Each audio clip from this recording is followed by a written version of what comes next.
स्वामी विवेकानंद जी ने कहा था, अपने भाग्य की रचना स्वयं करें, नहीं तो कोई और इसे लिख देगा। आज हमारे जो गेस्ट हैं वो ऐसे ही एक हिम्मत के प्रतीक हैं, जो केवल रिकॉर्ड्स तोड़ने के लिए नहीं बल्कि स्टीरियोटाइप्स तोड़ने के लिए, मुश्किलों को पार करते हुए अपने अस्तित्व के प्रति सच्चे रहने के लिए जानी जाती हैं। उड़ीसा के ग्रामीण दृश्य से लेकर एथलेटिक्स के ग्लोबल मंच तक दुती चांद ने न केवल दौड़ के जरिए अपनी पहचान बनाई, बल्कि सामाजिक परंपराओं के विरोध करते हुए एक नई पहचान भी स्थापित की।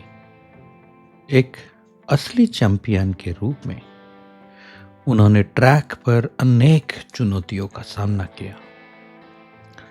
ट्रैक के बाहर भी हाइपर एंड्रोजेनिज्म के विवादों से लेकर एलजीबीटी कम्युनिटी के मुद्दे पर खुले तौर पर बोलना और डोपिंग के आरोप तक वह अपनी यात्रा के अनोखे सच और स्पोर्ट्स इंडस्ट्री की असली बातों को हमारे साथ साझा करती है, साथ ही एक अधिक समावेशी समाज के लिए अपना दृष्टिकोण प्रस्तुत करती है। आइए हम दुती चांद के हौसलों की रफ्तार को सीमाओं से परे एक उड़ान भरते हुए उन्हीं के जवान से सुने।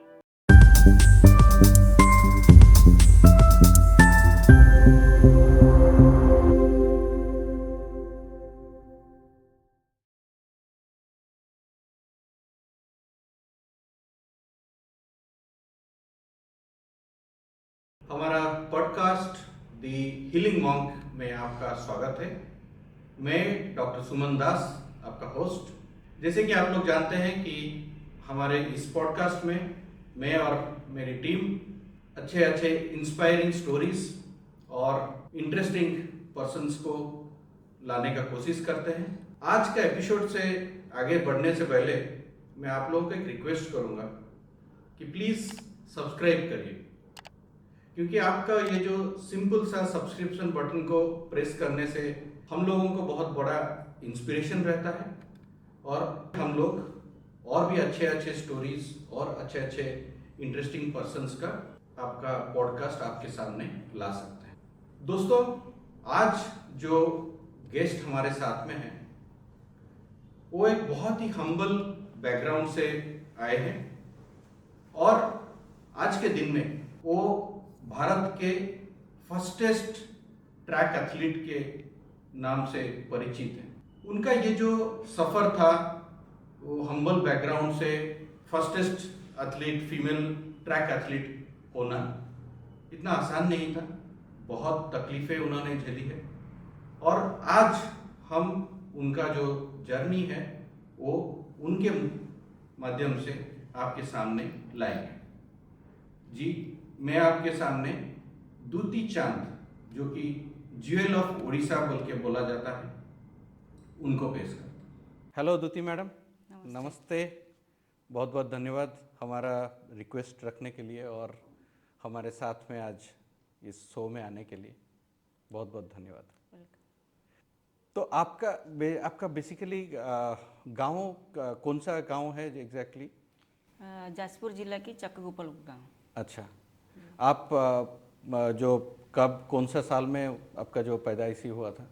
मेरा जो डेट ऑफ बर्थ है 3/2/1996 में। 1996 में हुआ था जी। तो आप बेसिकली मिलेनियल का बोले जाएंगे। तो उस टाइम पे 96 में आपके फैमिली में कौन कौन थे? उस टाइम में मेरे घर में मैं 3 नंबर थी। मेरी मम्मी डैडी और मेरा एक ब्रदर, बड़ी दीदी और एक दीदी थे और मैं थी उस टाइम में। फिर धीरे धीरे मेरे नीचे में एक के बाद एक सिस्टर आए। अच्छा, टोटल 6 सिस्टर बने हैं। Total 6 sister? जी। अच्छा, ओके। सभी लोग अभी स्पोर्ट्स में है कि नहीं नहीं, हमारे फैमिली में सिर्फ मेरी जो बड़ी दीदी है वो कि स्पोर्ट्स वो पर्सन है, स्पोर्ट्स में थे? और इसके बाद मैं हूँ। आप उसके बाद में आप हैं।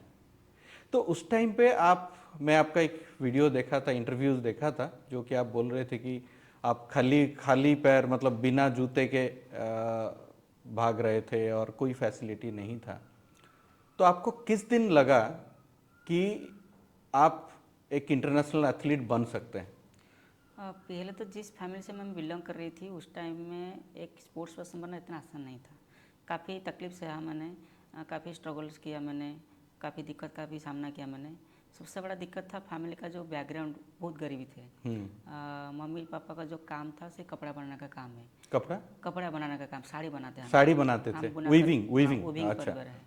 तो ऐसी फैमिली में मेरे पापा का जो इनकम था पर मंथ 500 रुपीज़ था उस टाइम में। अच्छा, 96 में 500 भी तो बहुत ही कम था। 2002-2003 के हाँ, ईयर के बारे में बोल रहे हैं। 2003 में भी तो 5000 उस टाइम में बहुत गरीब थे हम। तो परिवार का सिचुएशन संभालना बहुत मुश्किल हो रहा था मेरे पापा को, क्योंकि 500 रुपये में इतनी बड़ी फैमिली चलाना बहुत दिक्कत हो रहा था। हम एक वक्त खाना खाते तो दूसरा वक्त तो खाना नहीं मिलता था उस टाइम। अच्छा। तो उसी फैमिली में एक स्पोर्ट्स पर्सन बनना, कहीं स्पोर्ट्स पर्सन बनने के लिए जो जो चीज़ ज़रूरत होता है, जैसे स्पोर्ट्स का इक्विपमेंट, डाइट, ट्रेनिंग फीस, ये सब जो वो चीज़ ज़रूरत था उस टाइम नहीं मिल रहा था मुझे। तो नहीं, काफ़ी आपका संघर्ष किया था मैंने। दौड़ना कैसे शुरू हुआ? वही बोल रहा हूँ मैं, उससे संघर्ष बहुत था उस टाइम में। मैं जब स्कूल में पढ़ाई किया, पहला क्लास गया, 2 क्लास में जब पढ़ाई शुरू किया। कौन सा स्कूल था पहला स्कूल आपका? प्रथमा खंडी पंचायत का जो पंचायत का पंचायत जो स्कूल, है, हाँ, अच्छा। प्रथमा खंडी पंचायत स्कूल है। तो वहाँ पे 2 क्लास में हमारा एनुअल स्पोर्ट्स हुआ उस टाइम अच्छा। में। तो एनुअल स्पोर्ट्स में मैंने हिस्सा लिया था 50 मीटर्स में। आप क्लास 2 में थे? क्लास 2 में। मतलब अराउंड ये 7 साल, 2000 6 से 7 साल होंगे। 6-7 साल था उस टाइम में। तो उस टाइम में एनुअल स्पोर्ट्स में जो जो इवेंट में मैं हिस्सा लिया था उसी में मैंने अच्छा प्रदर्शन किया मैंने। अच्छा। तो चैंपियन जब हुआ मैंने लास्ट मोमेंट में, तो चैंपियन के बाद हमारे स्कूल में ऐसा रूल था है कि कोई भी खिलाड़ी चैंपियन बनेगा, इसको पूरी साल का जितना सारा पढ़ाई है स्कॉलरशिप ये मिल सारा जाएगा। सब आपको मिलेगा। ओके। तो बुक हो, किताब हो, पेन वगैरह जो भी है आपको मिल जाएगा। अच्छा। तो ये चैंपियन होने के बाद मुझे सारा प्राप्त हुआ, मिल गया पढ़ाई के लिए। लेकिन गरीबी था, मतलब पैसा खर्चा करके पढ़ाई करना इतना आसान नहीं था। तो इसको पाने के बाद फिर पढ़ाई के लिए भी इंटरेस्ट आया, फिर स्पोर्ट्स के लिए भी इंटरेस्ट आया। तो फैमिली वालों ने, मेरे मम्मी और मेरे पापा, ये दोनों मुझे सपोर्ट किया उस टाइम में। उन्होंने बोला कि हम तो गरीब है, पढ़ाई के लिए जो पैसा ज़रूरत है हम तो दे नहीं पाएंगे, तो आप स्पोर्ट्स कंटिन्यू करेंगे तो नेक्स्ट ईयर को भी आप जीतेंगे, तो फिर आपको भी मिलेगा, तो तुम अच्छा से प्रदर्शन करोगे तो अच्छा पढ़ाई भी कर सकते हो। तो ये सब चीज़ पाने के लिए फिर रनिंग में शुरुआत की, मतलब ऑफिशियली मैंने शुरुआत की। ऐसे तो ईयरली से भी ऐसे रनिंग कर रही थी मैंने। तो ये ऐसा कंटिन्यू 5 साल तक मैंने किया, 5 क्लास तक। मैंने 5 क्लास तक आपको फ्री एजुकेशन मिलता रहा? मिलता रहा, मतलब उस टाइम में। अभी तक गवर्नमेंट ने सब कुछ फ्री दे रहा है स्कूल लेवल में। हाँ। साइकिलिंग दे रहा है, लैपटॉप दे रहा है, पढ़ाई का सामान भी दे रहा है। उस टाइम में कुछ नहीं था इस फैसिलिटी। तो ये स्कूल की तरफ से हमारे जो हेड टीचर थे वो प्रोवाइड कर रहे थे इनके जीप से, कि कोई भी एथलीट अच्छा करेगा हम इसको पूरी साल का पढ़ाई का देंगे। टीचर का नाम बोलना चाहेंगे? वो मलिक सर थे, पूरा नाम मुझे याद नहीं अभी। तो वो सारा पे कर रहे थे, मतलब कोई भी एथलीट, बहुत ही अच्छा जो भी गेस्चर था। इनफैक्ट आप आज जो भी हो, उनका भी कंट्रीब्यूशन, जी, उनका भी कंट्रीब्यूशन इस पे है, आपके मम्मी पापा और उनके फैमिली के छोड़ के। तो उस टाइम में जब वो सपोर्ट मिला तो इसको पाने के लिए फिर मैंने स्पोर्ट्स कंटिन्यू किया। और स्पोर्ट्स करने के लिए सबसे बड़ा दिक्कत था कि आसपास कोई पढ़िया नहीं था, प्लेग्राउंड नहीं था, और कोचेस भी कोई नहीं थे।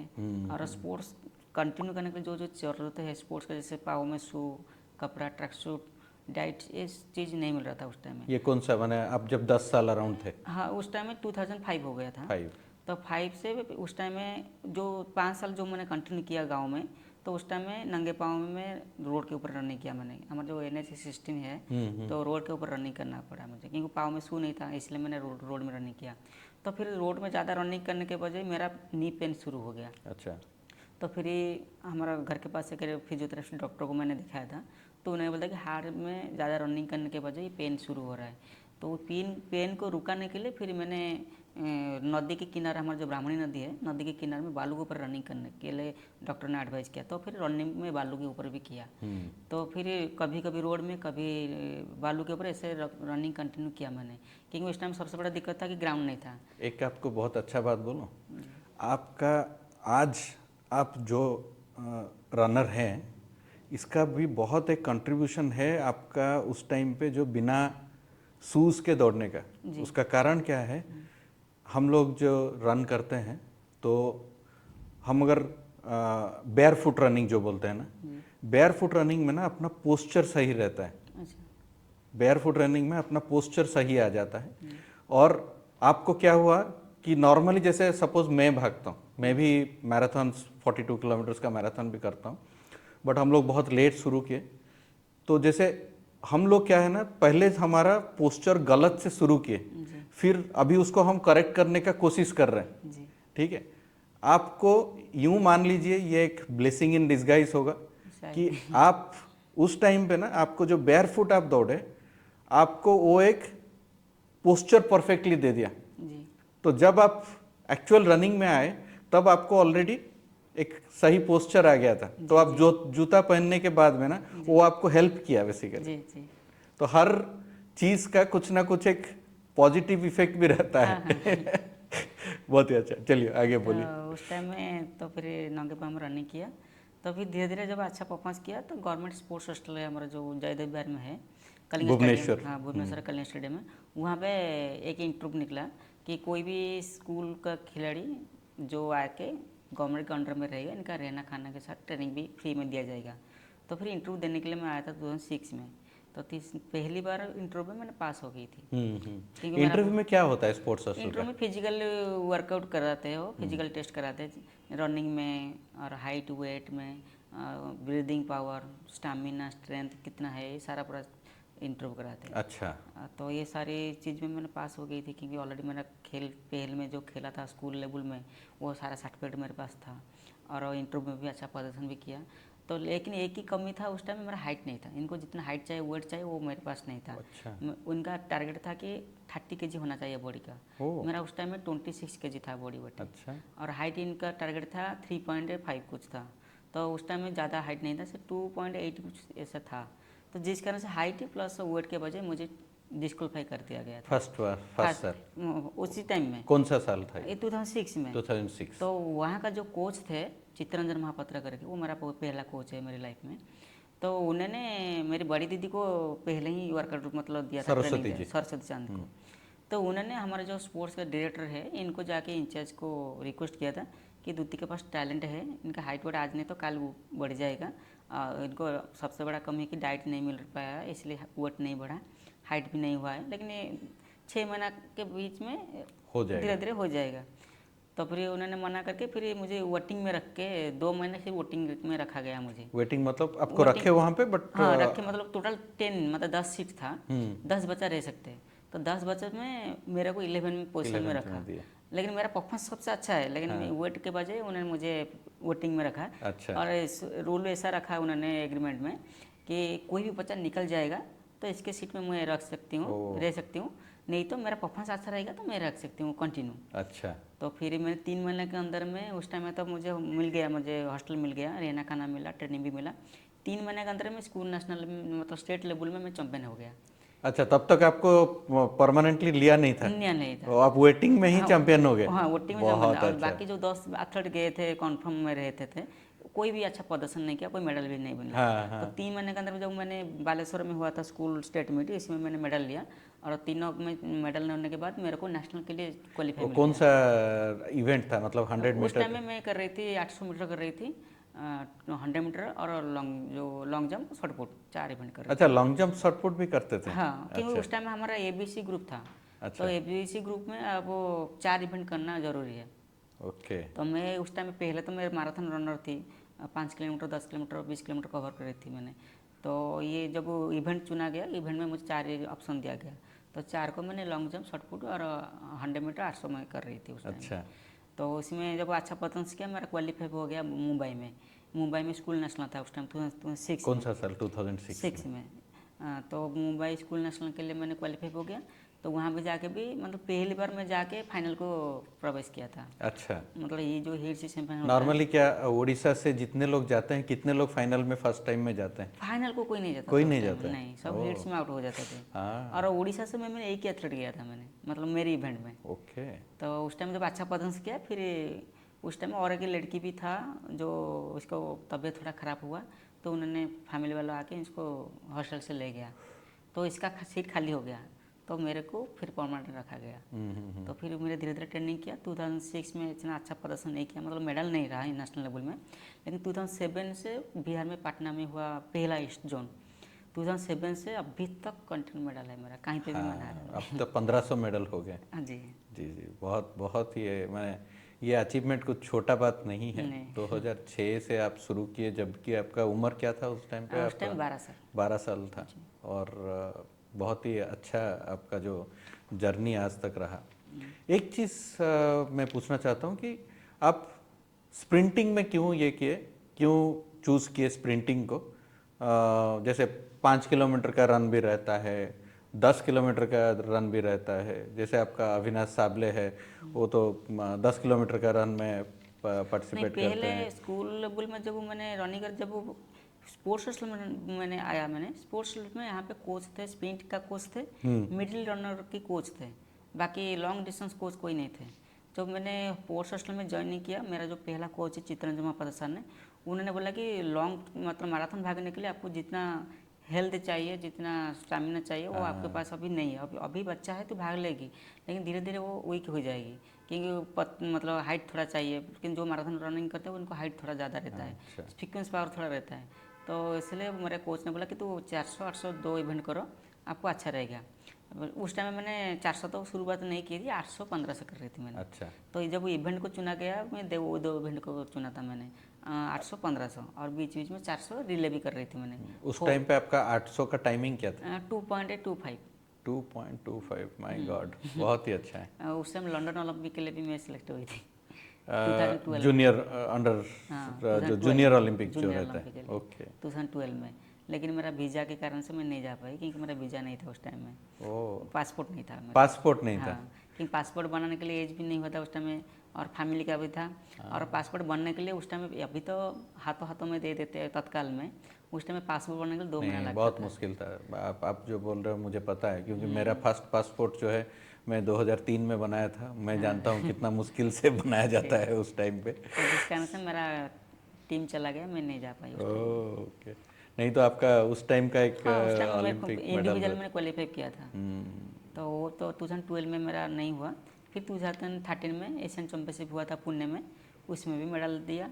फिर ताइपे में हुआ था 2014 में एशियन एथलेटिक चैम्पियनशिप, इसमें भी गोल्ड मेडल लिया मैंने। वर्ल्ड चैम्पियनशिप हुआ था टर्की में, उधर भी गया।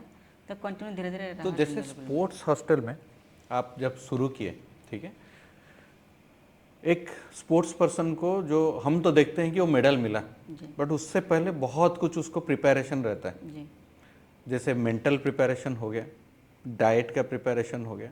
सब लोग, हम लोग देखते हैं कि आप भाग रहे हो, बट उसके लिए आप कितना स्ट्रेंथ ट्रेनिंग करते हो वो भी एक बैकग्राउंड में रहता है।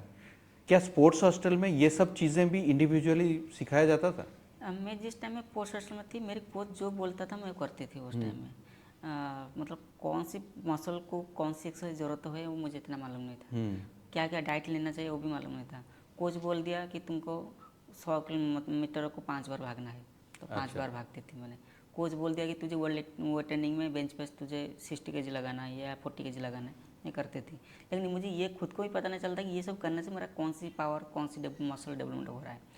और उस टाइम में कोई फिजियोथेरेपी डॉक्टर भी नहीं थे, कोई डाइटिशियन नहीं, कोई न्यूट्रिशन, नहीं, मतलब उस टाइम पे कोई आपको बताता नहीं था कि ये सब चीज़ें भी तुम्हें करना पड़ेगा और तेज भागने के लिए? हाँ, कोई नहीं बोलता, सिर्फ कोई नहीं कोच बोल बोलता। देता था। और कोच भी यही बोलता था कि मैं जो कहूँगी तू करेगी तो तेरा फ्यूचर ब्राइट रहेगा। तुम पहले जब मैंने हॉस्टल में ज्वाइन किया, मेरे कोच ने मुझे 1-2 क्वेश्चन पूछा कि तू स्पोर्ट्स क्यों आई, स्पोर्ट्स को क्यों आई। मैंने बोला स्पोर्ट्स को इसलिए आया कि मैं स्पोर्ट्स में अच्छा प्रदर्शन करूँगी तो देश का नाम रोशन होगा और मुझे भी जॉब मिल जाएगा। क्योंकि उस टाइम में अभी भी वो स्कीम है, तो कोई भी एथलीट अच्छा प्रदर्शन करता है तो उसको सरकारी नौकरी मिल जाता है। तो इसी को पाने के लिए मैंने स्पोर्ट्स को आया है। कोच को ऐसा बताया कि मैं स्पोर्ट्स का आया इसलिए कि मुझे 2 चीज़ करना है, एक देश का नाम तो आप रोशन करना मेडल है। के पीछे नहीं भाग रहे थे, नहीं, नौकरी के पीछे भाग रहे नौकरी थे? के पीछे भागे थे कि नौकरी मिलने से मेरा सिचुएशन, परिवार का सिचुएशन बदल जाएगा। क्योंकि दीदी ने पहले बताया था कि खेल में तू अच्छा प्रदर्शन करेगी तो तुझे नौकरी मिल जाएगा स्पोर्ट्स कोटे में, और जॉब मिलने से पैसा मिलेगा तो फैमिली का जो गरीबी है सिचुएशन धीरे धीरे बदल जाएगा। और इसी नौकरी को पाने के लिए मैंने स्पोर्ट्स को आया है, और इसके साथ साथ देश का भी नाम रोशन करना है, मुझे देश को गर्वित करना है। तो फिर कोच को इसी बातों को मोटिवेशन की तरह मुझे दिलाया। कहीं पे मैं परफॉर्मेंस अच्छा नहीं किया था, वो सारे वही बोलते थे कि तू इधर हार जाएगी तो फिर तुझे जॉब नहीं मिलेगा, तो फिर तेरे को पैसा नहीं मिलेगा। तो ये सब वो मेंटली मुझे स्ट्रांग किया था उस टाइम में बोल बोल के। तो इसी को पाने के लिए मैंने कड़ी से कड़ी मेहनत किया मेरा स्पोर्ट्स परफॉर्मेंस को बढ़ाने के लिए। तो धीरे धीरे मैंने 1500-800 के बाद फिर धीरे धीरे 400-800 शुरू किया मैंने। जब धीरे धीरे अंडर 16, अंडर 18, अंडर 20 को मैंने आया, मैंने धीरे धीरे इवेंट चेंज किया। 2012 में बैंगलोर में एक कॉम्पिटिशन होता है, यूथ नेशनल चैंपियनशिप। 2008 में 12 में। तो उस टाइम में क्या है ना, मैं 400 और 800 में गया था खेलने के लिए। तो 100 में एक सीट खाली था। तो मुझे बोला गया कि तू 100 मीटर में पार्टिसिपेट करोगे क्या? मैं बोला कि हाँ, जो भी इवेंट देगी मैं भाग लूँगी, ऐसे बोला। तो फिर 100 मीटर पहली बार मैंने अच्छा भाई, एक्सीडेंटली आप 100 मीटर भागे? हाँ, उसके मतलब तो उस टाइम जब 100 मीटर किया तो उस टाइम में मैंने रिकॉर्ड बनाया। कितना था टाइम? 12.50 था रिकॉर्ड। पीटू सा दीदी का नाम पर था, जूनियर लेवल में। तो इसको मैंने ब्रेक करके 12.12 कर दिया। 12.5 से 12.12 कर दिया। Oh my God. तो अभी रिकॉर्ड है, अभी तो कोई नहीं तोड़ा, अभी भी लिस्ट में है अभी यूथ नेशनल में। तो रिकॉर्ड होने के बाद फिर सबने बोला तुम्हारा हाइट नहीं है और बॉडी फिटनेस भी इतना स्ट्रांग नहीं, फिर भी तू 100 में इतना अच्छा कैसे भाग दिया? मैं बोला पहले ट्रेनिंग किया था तो कोच ने बोला रनिंग करो, मैं रनिंग कर दिया। और उस टाइम में ब्लॉक स्टार्ट किया होता है, फॉल्स क्या है कुछ मालूम नहीं था उस टाइम में। ब्लॉक स्टार्ट क्या है? ब्लॉक्स में क्या है ना, आपको 100 मीटर करने से आपको ब्लॉक स्टार्ट करना पड़ेगा, मतलब ब्लॉक में उठना पड़ेगा। अच्छा, जो स्टार्टिंग का जो पोजीशन रहता है, स्टार्टिंग ओके। पॉइंट में जो पुश कर लिए ब्लॉक लगता है। और 815 में ब्लॉक नहीं रखता, 815 से आप साइड में खड़ा होंगे और रनिंग करेंगे। हाँ, करेक्ट। तो ब्लॉक में बारे में इतना मालूम नहीं था। तो उस टाइम में एक ही रनिंग करके उसका भी प्रैक्टिस करना जरूरी है। प्रैक्टिस जरूरी है, प्रैक्टिस नहीं क्योंकि था पुश आप जितना दोगे तो उस पे ही आपको लीड मिल जाएगा। जी। तो उन्होंने 100-200 साबरी नंदो का कोच है, अम्य मल्लिका भी कोच है, तो उन्होंने मुझे ट्रेनिंग दिलाना शुरू किया। तो उन्होंने बोला मैं मिडिल क्लास का कोच नहीं हूँ, मैं 100-200 स्प्रिंटर कोच हूँ, तो 100-200 करोगे तो मैं ट्रेनिंग दे सकती हूँ। और वो कोई ऑप्शन भी नहीं था, कोई कोच भी नहीं थे। तो फिर मैं बोला सर आप जो इवेंट देंगे मैं करूँगी। तो फिर 100-200 मीटर जो स्प्रिंटिंग का कोचिंग अलग क्या रहता है?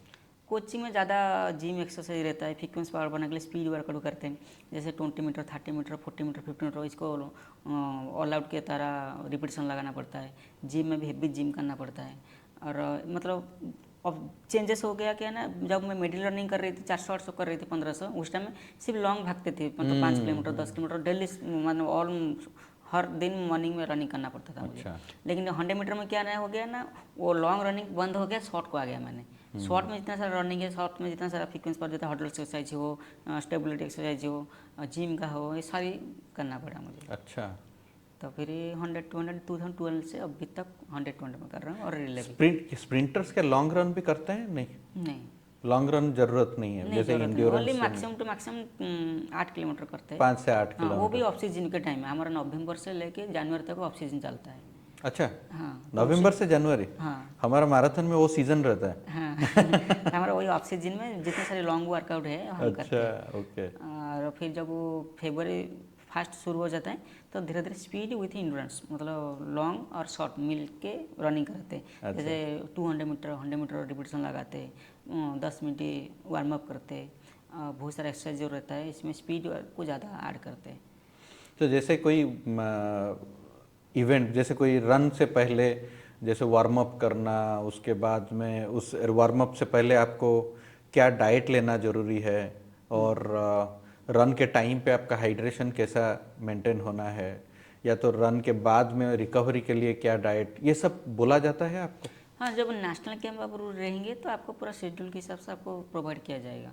हम बेसिकली पोस्टल में जब थे उस टाइम में मॉर्निंग उठने के बाद हमको 2 बिस्किट और कच्चा वाला चना मूंग ये वो देते थे खाने के लिए, गुड़ के स्प्राउट्स साथ। जो बोलते हैं। हाँ, गुड़ के साथ वो खाना देते थे। तो फिर वर्कआउट के बाद फिर ब्रेड, दूध, अंडे ये सब टिफिन में देते थे खाने के लिए। फिर लंच के टाइम में चावल, दाल, सब्जी, नॉन वेज में चिकन का भी रहता है, कभी फिश रहता है, तो वो तो खाने के लिए देते थे। फिर शाम को मतलब ट्रेनिंग बिफोर केला देते थे खाने के लिए। तो केला खाने के बाद फिर वर्कआउट होता है, वर्कआउट के बाद फिर ब्रेड दूध खाते, फिर रात को डिनर करते 9 बजे। तो ये सब बेसिकली ये अपना भुवनेश्वर का स्पोर्ट्स हॉस्टल में, या तो आपका कैंप में? भुवनेश्वर स्पोर्ट्स हॉस्टल में हुआ था, और कैंप में तो ज़्यादा हाई क्वालिटी का खाना और मिलता हाई था। क्वालिटी का आता है। और कैंप में जब ज्वाइनिंग किया उस टाइम में हमको पी वर्कआउट का एनर्जी ड्रिंक दिया गया, जूस दिया गया, और खाने में भी डाइट चेंजेस हुआ, बहुत सारा हेल्दी फूड हमको मिला खाने के लिए, और ट्रेनिंग का टाइम शेड्यूल भी चेंजेस हुआ। भुवनेश्वर में जब पोस्ट हॉस्टल में थी उस टाइम में हमारा 6 बजे मॉर्निंग अर्ली मॉर्निंग शुरू होता था ट्रेनिंग, और नेशनल कैंप में 7 बजे 8 बजे ट्रेनिंग शुरू होता था। अच्छा, तो उसी हिसाब से हमारा बॉडी को रिकवरी करने के लिए जो जो चीज़ जरूरत हो, एनर्जी ड्रिंक हो, सप्लीमेंट हो, ये सब धीरे धीरे चेंजेस हुआ। तो सप्लीमेंट्स भी सब पूरा आपका टेस्ट करके हाँ, विटामिन पूरा बॉडी का और ब्लड ग्रुप चेक करके, कैल्शियम ये हाँ, सब चेक पूरा करके विटामिन उसी चेक हिसाब करते से दिया रहते हैं। जाता था। जी। वो सब चीज़ें उस टाइम पे बेटर था कि आज के दिन में इम्प्रूव हो रहा है? आज के दिन में ज़्यादा इम्प्रूवमेंट हो रहा है, क्योंकि सप्लीमेंट के बारे में हमको पता नहीं था। हम एक रिवाइटल खाने से डरते थे अंदर में कि कहीं ये डोप में ना आ जाए।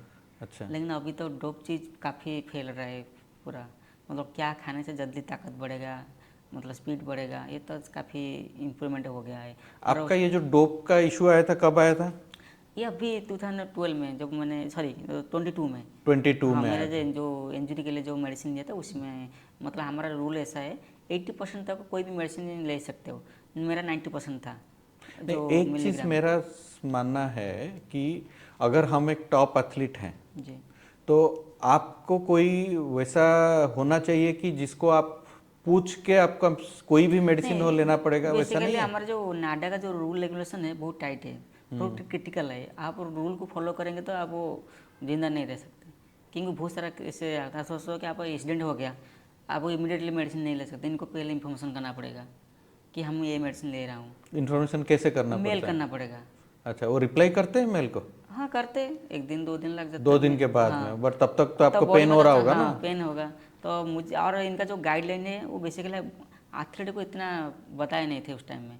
मेरा जी एक ओरिएंटेशन क्लास होना चाहिए। हाँ क्लास होना चाहिए। अभी तो अभी ज़्यादा हो रहा है, अभी 2000 कोविड के बाद हो रहा है, बच्चों को पढ़ाया जा रहा है कि डोपिंग इशू क्या होता है, क्या क्या मेडिसिन ले सकते हो, क्या नहीं ले सकते हो, कौन सी मेडिसिन में कितना मिलीग्राम क्या क्या रहता है। तो उस टाइम मुझे भी मालूम नहीं था कि डोपिंग क्या होता है, तो कोच जो अच्छा, बताया था जब उस तब हिसाब तक से। आपको पता नहीं था, तब तक आप नहीं, ऑलमोस्ट 15 साल हाँ स्पोर्ट्स कैरियर में स्पोर्ट्स। पता नहीं था मुझे। ओ, तो मेरा काम था कि ट्रेनिंग करना है, खेलना है, हम्म।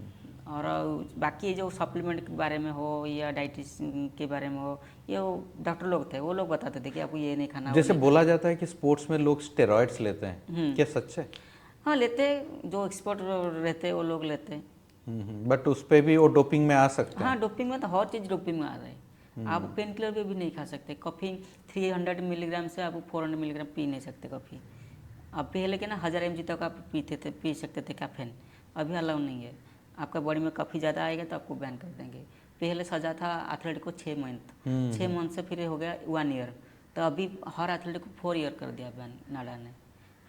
नाडा इंटरनेशनल हाँ ऑर्गेनाइजेशन है, राइट? इंटरनेशनल बॉडी है, नेशनल जो 4 साल वाडा तो वाडा 4 साल तो फिर वो रिदम चला जाएगा। हाँ, तो काफ़ी खिलाड़ी अभी हमारा इंडिया में देखेंगे तो हेमा दास हो, मैं और सिमी, धनलक्ष्मी, बजरंगी पुनिया, और बहुत सारा ऐसे आते बट ये कैसे बंद हो सकता है? मतलब मेरा बोलना है इसको बंद इसको तो नहीं बंद कर करने सकते, के लिए- इसको प्रिवेंट कर सकते हाँ, हैं। इसको बंद करने के लिए पहले जो सप्लीमेंट दे रहे, जो मेडिसिन दे रहे, उनको नॉलेज होना चाहिए कि इनका गाइडलाइन क्या है। फर्स्टली तो कुछ, जैसे आप कोई भी ये टॉप एथलीट हैं, उनका अगर कुछ भी, अगर पेट में भी दर्द हो, एक सिंगल पॉइंट ऑफ कांटेक्ट एक डॉक्टर रहना चाहिए जो कि मेडिसिन क्या देगा पता कैंप में होना रहने है। से कोई दिक्कत नहीं होता। नहीं, अब घर में रहे हो, घर में पेन रहने से हुआ भी दिक्कत तो हो। हो जाएगा मेरा ना मेरा प्रॉब्लम। जो प्रॉब्लम आया घर में रहने से आया। हाँ। मैं जब तक हैदराबाद में कैंप में थी, तो आपने मेरा हिस्ट्री भी देखे होंगे, 2006 से लेके 2021 ओलंपिक तक और कॉमनवेल्थ गेम तक मैं कैंप में थी, कोई ऐसा प्रॉब्लम फेस नहीं किया। जितना भी इस टाइम में भी मेरा काफ़ी इंजरी भी हुआ है, हैमस्ट्रिंग इंजरी हुआ है, नी इंजरी हुआ है, कमर इंजरी हुआ है। मेरा जो फिजियोथेरेपिस्ट है नवनीता मैडम, वो सारी मुझे ट्रीटमेंट किया था। 2022 में कॉमनवेल्थ गेम के बाद लौटने के बाद मैं घर में जब 1-2 महीना रहा, मेरा सिस्टर की मैरिज था, तो उस टाइम में मैंने रेस्ट लिया था कि कॉमनवेल्थ गेम खेल के आया। मेरे कोच ने बोला कि 1 महीने के बाद हम शुरू करेंगे, क्योंकि कॉमनवेल्थ गेम अगस्त में ख़त्म हो गया था। तो डॉक्टर ने बोला, सॉरी मेरे कोच ने बताया कि 1 महीना आप घर में रहो, आप रेस्ट करो, क्योंकि आपका तो पेन है, आप रेस्ट करो, फिर पेन क्लियर होने के बाद हम अक्टूबर से शुरू करेंगे। तो उसी हिसाब से मैंने 1 महीने के लिए छुट्टी लेके आ गया घर को। घर में रुका मैंने उस टाइम में। तो जब पेन धीरे धीरे बोला, मेरा डॉक्टर के साथ डायरेक्ट टाइप नहीं हो पाया। फ़ोन में बातचीत हुआ और मेरा जो फिजियोथेरेपी जो जो मेडिसिन बताया इसको मैंने जाके मेडिकल शॉप में खरीद करके मैंने लिया बॉडी में। तो धीरे धीरे रिकवरी हो रहा था। तो बाकी ड्रग्स वाला जो आप मेडिसिन उस टाइम ओवर द काउंटर लिए या प्रिस्क्रिप्शन के साथ में लिए? नहीं, वो मेरे जो फिजियोथेरेपिस्ट है वो लिंक भेज रहा था मेरा व्हाट्सएप में, इसी को देखा कि मैंने मेडिकल शॉप से मेडिकल अच्छा, आप फिजियोथेरेपिस्ट का कंसल्टेशन के बाद में लिए थे? हाँ लिए थे, फिर भी लेकिन उसको मेरे फिजियोथेरेपिस्ट को भी पता नहीं था कि इसमें भी ड्रग्स का मात्रा है करके ज़्यादा, तो मुझे भी पता नहीं था। और वो गाइडलाइन भी नहीं था कि नवंबर 22 को लागू हुआ था। मतलब मैंने लिया 28 को वो मेडिसिन लिया मेरी बॉडी में, 22 तक गाइडलाइन था कि आप ले सकते हो वो मेडिसिन को, लेकिन 22 के बाद वो वाडा ने वो गाइडलाइन चेंज कर दिया कि आप नहीं ले सकते बॉडी में। तो वो मेडिसिन लेने के बाद बेसिकली मैंने लिया था मसल रिकवरी के लिए, इम्प्रूवमेंट के लिए। मसल जितना मेरा टाइट था, ज़्यादा दर्द पुल था, तो इसको रिकवर करने के लिए मैंने लिया मसल रिलैक्सन? हाँ, मसल रिलैक्सन वो मेडिसिन लिया था मैंने, क्योंकि डॉक्टर को जब मैंने किम्स में MRI टेस्ट किया, डॉक्टर ने बताया कि आपका जो पेन धीरे धीरे बढ़ के आपको कैंसर लेवल 1 को अटैक हो रहा है। तो कैंसर? हाँ, लेवल नहीं, वो डॉक्टर ने बताया मुझे। तो नहीं, क्योंकि मैं कैंसर का डॉक्टर हूँ। हाँ, तो उन्होंने बताया मेरा जो टेस्टोस्टेरोन में अटैक हुआ था वो पेन। अच्छा, ओके। तो टेस्टोस्टेरोन लेवल 1 को अटैक हुआ था, उन्होंने ऐसे बताया कैंसर हुआ करके। जो किम्स का डॉक्टर है, डॉक्टर सुदीप सतपथी। ओके। हाँ, तो उन्होंने जब बताया मुझे, तो फिर मैंने फिजियोथेरेपिस्ट के साथ बात किया कि मेरे डॉक्टर ऐसे ऐसे बता रही है, या क्या सोच है कि गलत है, मुझे पता नहीं। तो उन्होंने बोला कि जो जो टेस्ट हुआ इसका सारा भेजो मुझे। तो मैंने जब वो सारा डॉक्यूमेंट भेजा तो उन्होंने बोला हाँ, ज़्यादा पेन के वजह से हो रहा है, आपको रिकवरी करने के लिए रेस्ट करो और मैं जो जो मेडिसिन बता रही हूँ इसको लो। तो फिर मैंने मेडिसिन लिया। लेने के 5 दिन के बाद डोपिंग वाले ने मुझे फ़ोन किया कि आपका यूरिन टेस्ट करना है मुझे। बोले हाँ ले सकते हो, क्योंकि मेरा वाडा में वो आके घर से ही लेके जाते हैं? क्योंकि इसका रूल है, कोई भी एथलीट है वाडा में आपका नाम मेंशन है तो वो जब भी चाहेंगे आके ये टेस्ट ले सकते, मतलब सैंपल ले सकते हैं। तो मैंने बताया ठीक है आप आ जाओ। वो उन्होंने नवंबर 29 को आके उन्होंने मेरा सैंपल लेके गया। तो इसका रिजल्ट दिया मुझे दिसंबर में। उस टाइम में तो मैंने मेडिसिन ले रहा था, कंटिन्यू चल रहा था मेरा ट्रेनिंग। तो दिसंबर में रिजल्ट आया कि तुम्हारा जो सैंपल गया था इसमें ड्रग्स का मात्रा आया है। तो उस टाइम में मुझे खुद को समझ नहीं आया था कि कैसे आया करके, क्योंकि मुझे पता ही नहीं था। तो इसी को जानकारी के लिए मुझे फिर केस अप्लाई करना पड़ा कोर्ट में, नेशनल एंटी डोपिंग एजेंसी में। मतलब जितना सारा मेरा सैंपल गया था, लैब टेस्ट है सारा मैंने चेक किया। तो इसको जानकारी के लिए मुझे 6 महीना लगा। तो 6 महीना आप बिना ट्रेनिंग के रहे? ना, ट्रेनिंग कंटिन्यू कर रही थी मैंने उस टाइम में, लेकिन जो डोपिंग में फेलियर हुआ कि बोला गया कि आप खेल नहीं सकते हो, आपका बॉडी तो आप कोई टूर्नामेंट में पार्टिसिपेट नहीं कर सकते? नहीं कर सकते। तो फिर मेरे खुद में कंफ्यूज हो गया कि ये कैसे आया मेरा बॉडी में, क्या क्या मैंने खाया था। मैं पूरा चेक किया, जो जो सप्लीमेंट ले रहा था उसको भी चेक किया, लेकिन उसमें कहीं भी पता नहीं चला। तो फिर लैब टेस्ट रिपोर्ट जब मांगा मैंने, तो मेरे को वकील जैस पार्थक गोस्वामी सर ने वो मेरे केस लड़ाई किया था, अभी भी कर रहे हैं अभी। तो उन्होंने लैब रिपोर्ट में मांग के देखा कि मैं जो सप्लीमेंट के जो लिया था जो मेडिकल रिकवरी के लिए, इसमें 10% ज़्यादा है।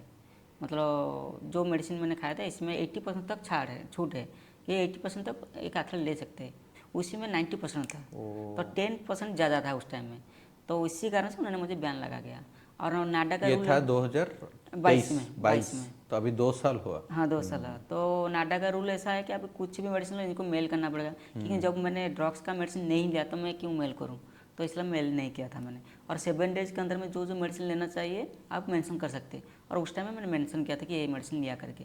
तो उसी से नाडा का मान ला कि आपने जानबूझ के लिया था करके। मैंने सारा डॉक्यूमेंट प्रोवाइड देने के बाद भी उन्होंने बोला कि नहीं आप जानबूझ के लिया। क्या कभी ऐसा आपको लगता है कि ये सब, जैसे हम मूवीज़ में देखते हैं कि एक टॉप एथलीट है, उसको नीचे गिराने के लिए कॉन्स्पिरेसी किया जाता है, क्या कभी आपको लगता है कि ये सब चीज़ें जो है वैसा कुछ कॉन्स्पिरेसी हो सकता है? बेसिकल तो बहुत बड़ी एथलीट है हमारे इंडिया की है, कि जिसका रिकॉर्ड मैंने 2-3 बार तोड़ा मैंने, वो मेरे पीछे पूरा लग गए थे कि कैसे हो ये एथलीट को हटाना है। 2014 में भी मेरा हाइपरजम केस में मुझे बैन करा गया था। उस पे आएंगे हम लोग, उस पे ऊपर भी थोड़ा लाइफ टाइम बैन करा डिस्कस गया था। करें। उसको लेकर मैं चैलेंज किया कोर्ट ऑफ आर्बिट्रेशन स्पोर्ट्स में। तो फिर उन लोग को मौका नहीं मिल रहा था, कैसे हटाएंगे। तो ये जब हो डोपिंग सकता है। हाँ, वो जानबूझ के भी फंसा गया कि 10% के लिए कोई भी बैन नहीं होता। इंडिया में कोई भी एथलीट को बैन करा गया मैक्सिमम टू मैक्सिमम 2 ईयर, ज़्यादा नहीं हुआ किसी को भी। और कभी कभी किसी किसी को भी छूट भी करा गया है, माफ़ भी करा गया है। लेकिन मेरी केस में सब कुछ सबूत देने के बाद भी मुझे माफ़ करा नहीं गया। मुझे 4 साल का बैन लगा 4 था। साल का फिर ban। बाद में मैंने मतलब इंटरव्यू में सब जब इंक्वायरी किया कि किस लिए मुझे बैन करा गया, तब बोला कि वो उन्होंने तुमको दबा कुछ के होगा रखा है। उसका। तो 2014 में आपको ये हाइपर एंड्रोनिज्म का जो इशू हुआ था, एग्जैक्टली आपको कैसे पता चला और क्या सिचुएशन था उस टाइम पे? 2014 में ग्लासगो कॉमनवेल्थ गेम के लिए मतलब क्वालिफाई राउंड चल रहा था, कॉमनवेल्थ गेम। कॉमनवेल्थ गेम के लिए। तो उससे पहले मैं जूनियर यूथ एशियन चैंपियनशिप खेलने के लिए गया था ताइपे।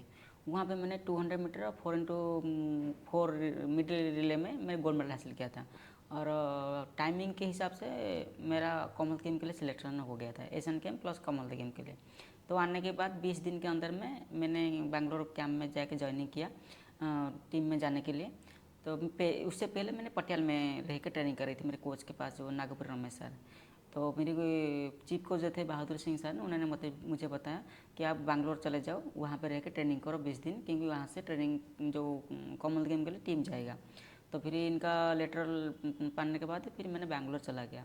बैंगलोर जाने के बाद मुझे बोला गया उस टाइम में कि द्युति तुम तो कॉमनवेल्थ गेम जा रहे हो इतनी बड़ी कंपटीशन के लिए, तो आपका कुछ मेडिकल टेस्ट किया जाएगा।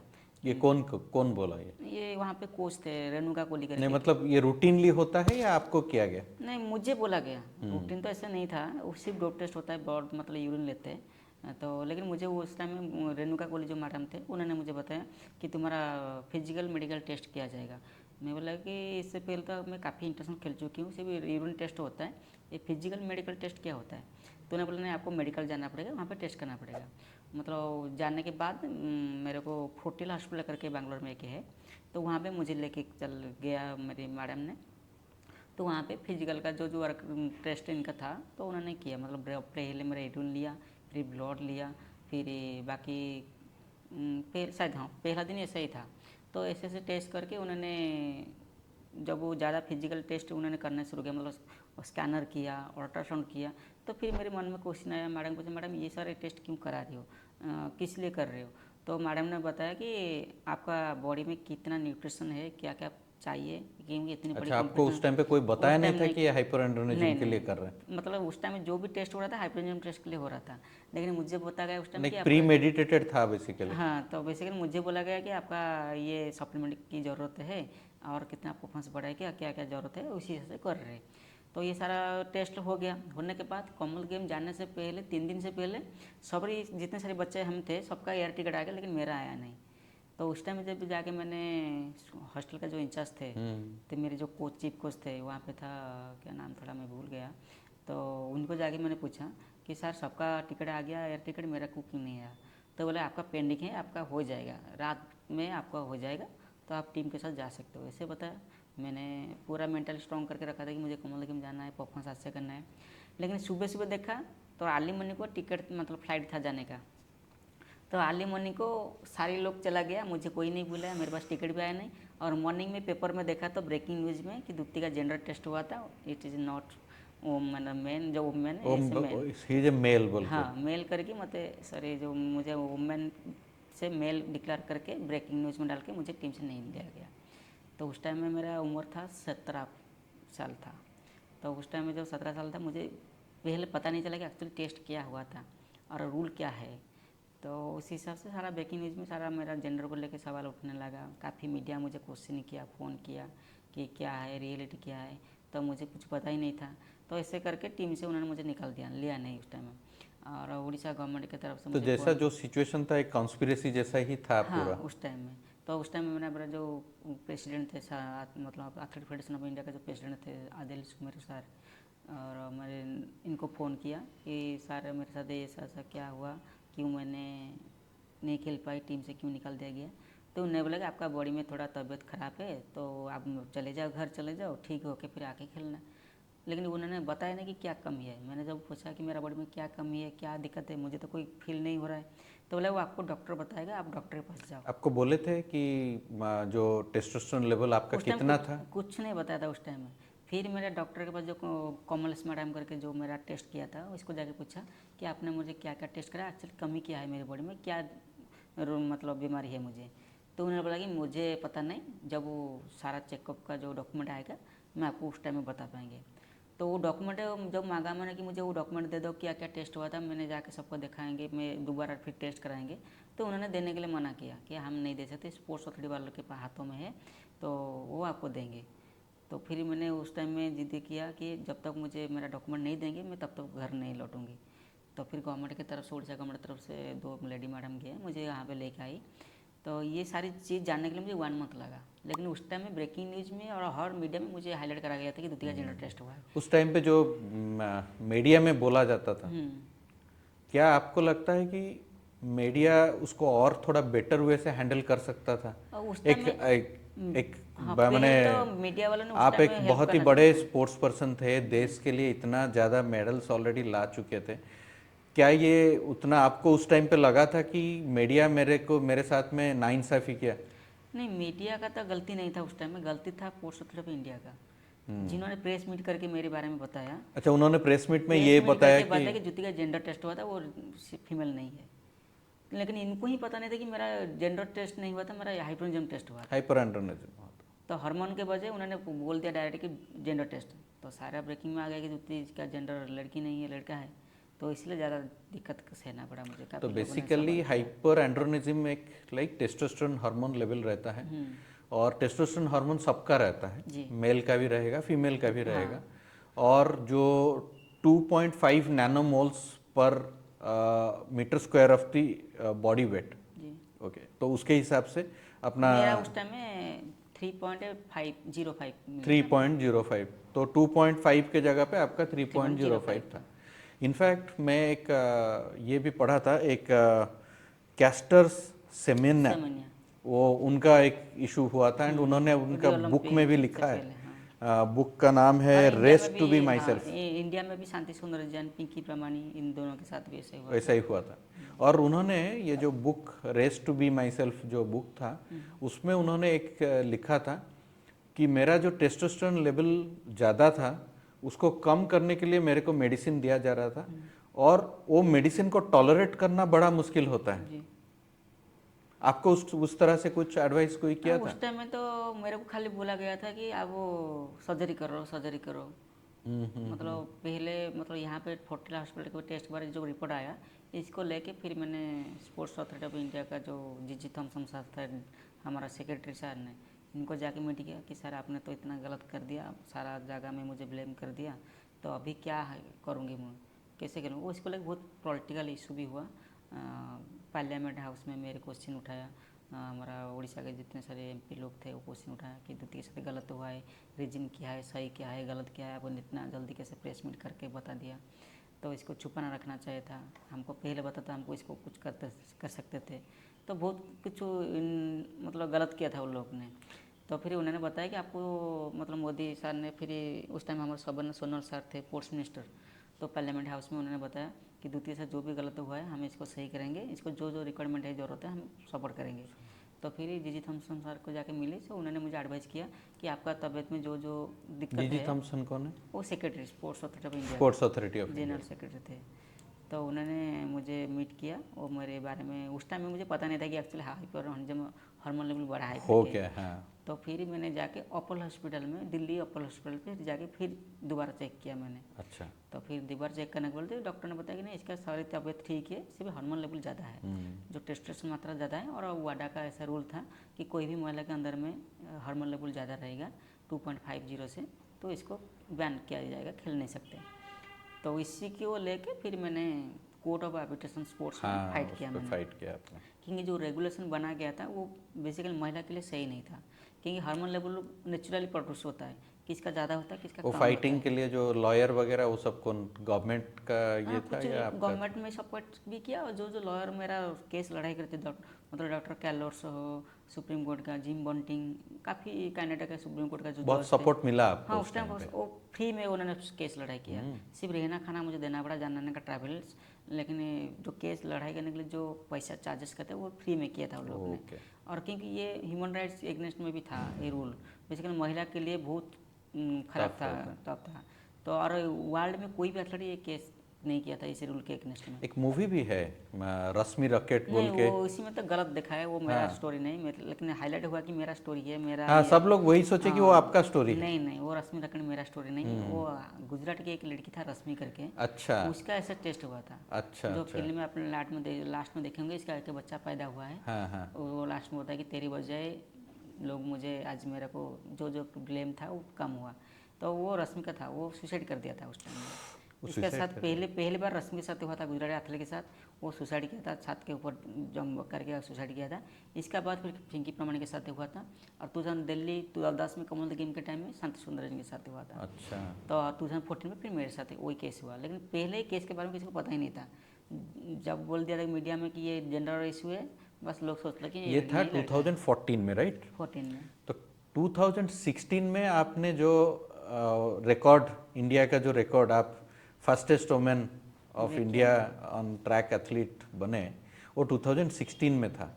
हाँ, रिकॉर्ड किया था, मतलब जो तो टाइमिंग। ये जो आप 2014 में, वो तो बड़ा सेटबैक ही होगा। तो 15 उस में मैंने 2014 में केस लड़ाई किया, और जज सर ने बताया कि जब तक आपका केस फाइनल नहीं तब तक आप खेल सकते हो, क्योंकि मैंने रिक्वेस्ट डाला था कि आप अभी बयान कर देंगे तो नहीं खेलेंगे तो फिर मेरा परफॉर्मेंस जितना है इम्प्रूवमेंट हुआ है वो लो हो जाएगा, तो फिर केस जब तक चलेगा तब तक मैं खेल पाऊंगी, ऐसा करके उन्होंने मेंशन किया। तो वो केस उत्तर फाइल किया मैंने कोर्ट में, फिर आगे नेशनल गेम खेला मैंने, केरला में हुआ था, उसमें भी 100 में गोल्ड मेडल लिया और रिकॉर्ड भी बनाया मैंने। तो ये जो सिचुएशन ऐसा रहता है कि आपको जैसे मीडिया में हो गया, सोशल मीडिया में हो गया, आपको बहुत कुछ कोई बोलता है जो कि आपका दिल को बहुत ठेस पहुंचता है, उसके बाद में आपका जो नेक्स्ट स्टेप, आप फिर से आपको नेक्स्ट डे जाके एक टूर्नामेंट में आपको लड़ना है, उस टाइम पे द्युति चांद कैसे डील करती है? 2014 में तो जो 2-3 महीना मुझे काफ़ी संघर्ष करना पड़ा, मुंह दिखाने के लिए लायक नहीं थे समाज में, कि कहीं पे भी जाते थे लोग मेरे को जेंडर को लेकर क्वेश्चन करते, ताना मारते थे, और इस चीज़ के बारे में समझने के लिए कोई नहीं था, और घर वालों में भी परेशान थे, गांव वाले भी परेशान थे, और कहीं पे भी जाते थे बोलते ये लड़का जा रहा है, काफ़ी दिनों से छुप के लड़की के साथ खेल रहा था, ऐसा ऐसे ताना मारते थे गंदे गंदे बात में, काफ़ी दिक्कत हो रहा था। और सबसे बड़ा मेंटली प्रेशर वही था कि मैं ट्रैक को फिर दोबारा वापस आ पाऊँ या नहीं आ पाऊँगी। एग्जैक्टली। और ऐसा सिचुएशन हो गया था कि खुद को प्रूव करने के लिए मैं खेलूंगी तो लोग को पता चला कि नहीं मैं सही हूँ, कि नहीं खेल पाऊंगी तो दुनिया सोचेगा कि दूसरी लड़की नहीं है लड़का है। तो खुद को प्रूव करने के लिए सबसे बड़ा चैलेंज था उस टाइम में मेरे को। और केस जीतने के बाद फिर लोगों को पता चला कि एक्चुअल क्या हुआ था मेरे साथ, कितना गलत हुआ था, क्या क्या टेस्ट हुआ था, सब पता चला। फिर मैंने ध्यान दे के मैंने ट्रेनिंग में भी ज़्यादा ध्यान दिया, और जितना सारा ये मेरा बदनाम हुआ था इसको सही कराने के लिए कोच ने बताया कि तुझे सही करना है तो तुझे परफॉर्मेंस अच्छा करना पड़ेगा और मेडल लेना पड़ेगा, तो फिर धीरे धीरे लोग ये बुरा बात भूल जाएंगे, तुझे सम्मान देना शुरू करेंगे। और कोच का बात को भी सुना, कड़ी मेहनत भी किया और अच्छा प्रदर्शन किया मैंने। और सोशल मीडिया में तो उस टाइम काफ़ी लोग मुझे खराब वाला क्या आप सोशल, द्युति चांद सोशल मीडिया देखते हैं? मैं हमेशा एक्टिव रहती हूँ फेसबुक में, अब इंस्टा तो अभी 2-3 साल के बीच में आया, पहले मैं फेसबुक को ज़्यादा फॉलो करते थे। तो जैसे सोशल मीडिया में मैं जैसे मानता हूँ कि हम जैसे देखते हैं कि कोई अब हमारे बारे में अगर कोई अच्छा लिखता है या तो खुशी लगता है डेफिनेटली, अगर लेकिन उसको सेम अच्छा स्टेटमेंट को कोई दूसरा लोग बुरा से भी ले सकते हैं। जी। और जैसे आप जैसे एक फिगर, पब्लिक फिगर रहते हैं, उनको तो कोई भी पॉजिटिव कोई भी नेगेटिव वो सब दे सकते हैं, क्या उससे आप अफेक्ट होते थे? बेसिकली मेरे पेज में कोई भी बुरा कमेंट नहीं दे रहा था, जब वही 14 का इशू आया तब लोग ने फिर खराब कमेंट देना शुरू किया, और फिर जब परफॉर्मेंस अच्छा किया फिर से अच्छा हो गया। लेकिन 2021 में, हाँ 21 में और 2019 में जब मेरा फैमिली का सिचुएशन आया, मतलब कंट्रोवर्सी हुआ, मेरा पर्सनल लाइफ को लेकर कंट्रोवर्सी हुआ, फिर लोगों ने धीरे धीरे कमेंट करना शुरू किया, बुरा कमेंट शुरू किया। तो इसका अक्सर ज़्यादा पड़ा इसीलिए क्योंकि इतना बड़ी एथलीट होने के बाद जब कोई कंपटीशन में आप जाएंगे तो आपके बारे में कोई बुरा लगेगा तो अक्सर ज़रूर पड़ेगा ना, तो उस टाइम में ज़्यादा मेंटली प्रेशर। कभी ऐसा हुआ है कोई मेजर कंपटीशन कल को है और आज आपको एक बड़ा कुछ मेंटल सेटबैक हुआ? ऐसा हुआ था 2021 टोक्यो ओलंपिक में, मैं ओलंपिक खेलने के लिए गया था। उस टाइम में मेरा फैमिली में के साथ इतना रिलेशन अच्छा नहीं था। उस टाइम में मेरी बड़ी दीदी ने मीडिया को कुछ पैसा दे के मेरे बारे में ज़्यादा कंट्रोवर्सी वाला न्यूज़ चलाया, जिस कारण से उस टाइम में मेरे को ज़्यादा प्रेशर आया था। और एक चैनल था फोकस प्लस करके चैनल एक था, इसका जो एडिटर थे तो सुधांशु शेखर करके, तो उन्होंने मुझे पैसा मांगा था। मतलब ये सारा विजुअल देखा कि मुझे बोला कि तुम कुछ पैसा देंगे तो ये विजुअल में न्यूज़ में नहीं चलाऊंगी, और नहीं दोगे तो चला के तुझे बदनाम करूँगी। तो उस टाइम में मुझे ओलंपिक में थी, मैंने व्हाट्सअप में चैटिंग हुआ था, व्हाट्सअप में बातचीत हो रहा था। मैं बोला कि आप जो करना है करो, मैं पैसा देने वाला नहीं हूँ। ऐसा भी होता है? हाँ होता है, आप बड़े बड़े आप कंपटीशन जाएंगे तो कुछ मीडिया वालों ने आपका कुछ कुछ वीडियो बना के आपको भेजेंगे कि आप ये पैसा दो, क्योंकि उस टाइम में आपका मेंटल खराब ना हो, इसलिए कुछ कुछ एथलीट पैसा दे देते हैं, मतलब कोई भी जगह में। लेकिन मैंने मना किया कि मेरा पैसा नहीं देने वाले हूँ, आप जो करना है करो। तो फिर वो हम ठीक हैं तो क्यों देना? हाँ, तो फिर उन्होंने क्या किया ना, पूरा मीडिया का जो डिजिटल पोर्टल चैनल है इनको पूरा टीम बना के तो मेरे बारे में नेगेटिव न्यूज़ कंटिन्यूस चलाने आज तो लगा। आजकल तो बहुत ही आसान तो है वही ये। हो रहा है, तो वो कंटिन्यू जब चला है तो इसका अक्सर ज़्यादा बढ़ा। उस टाइम मुझे बोला गया कि आपको फ़ोन बंद रखना है।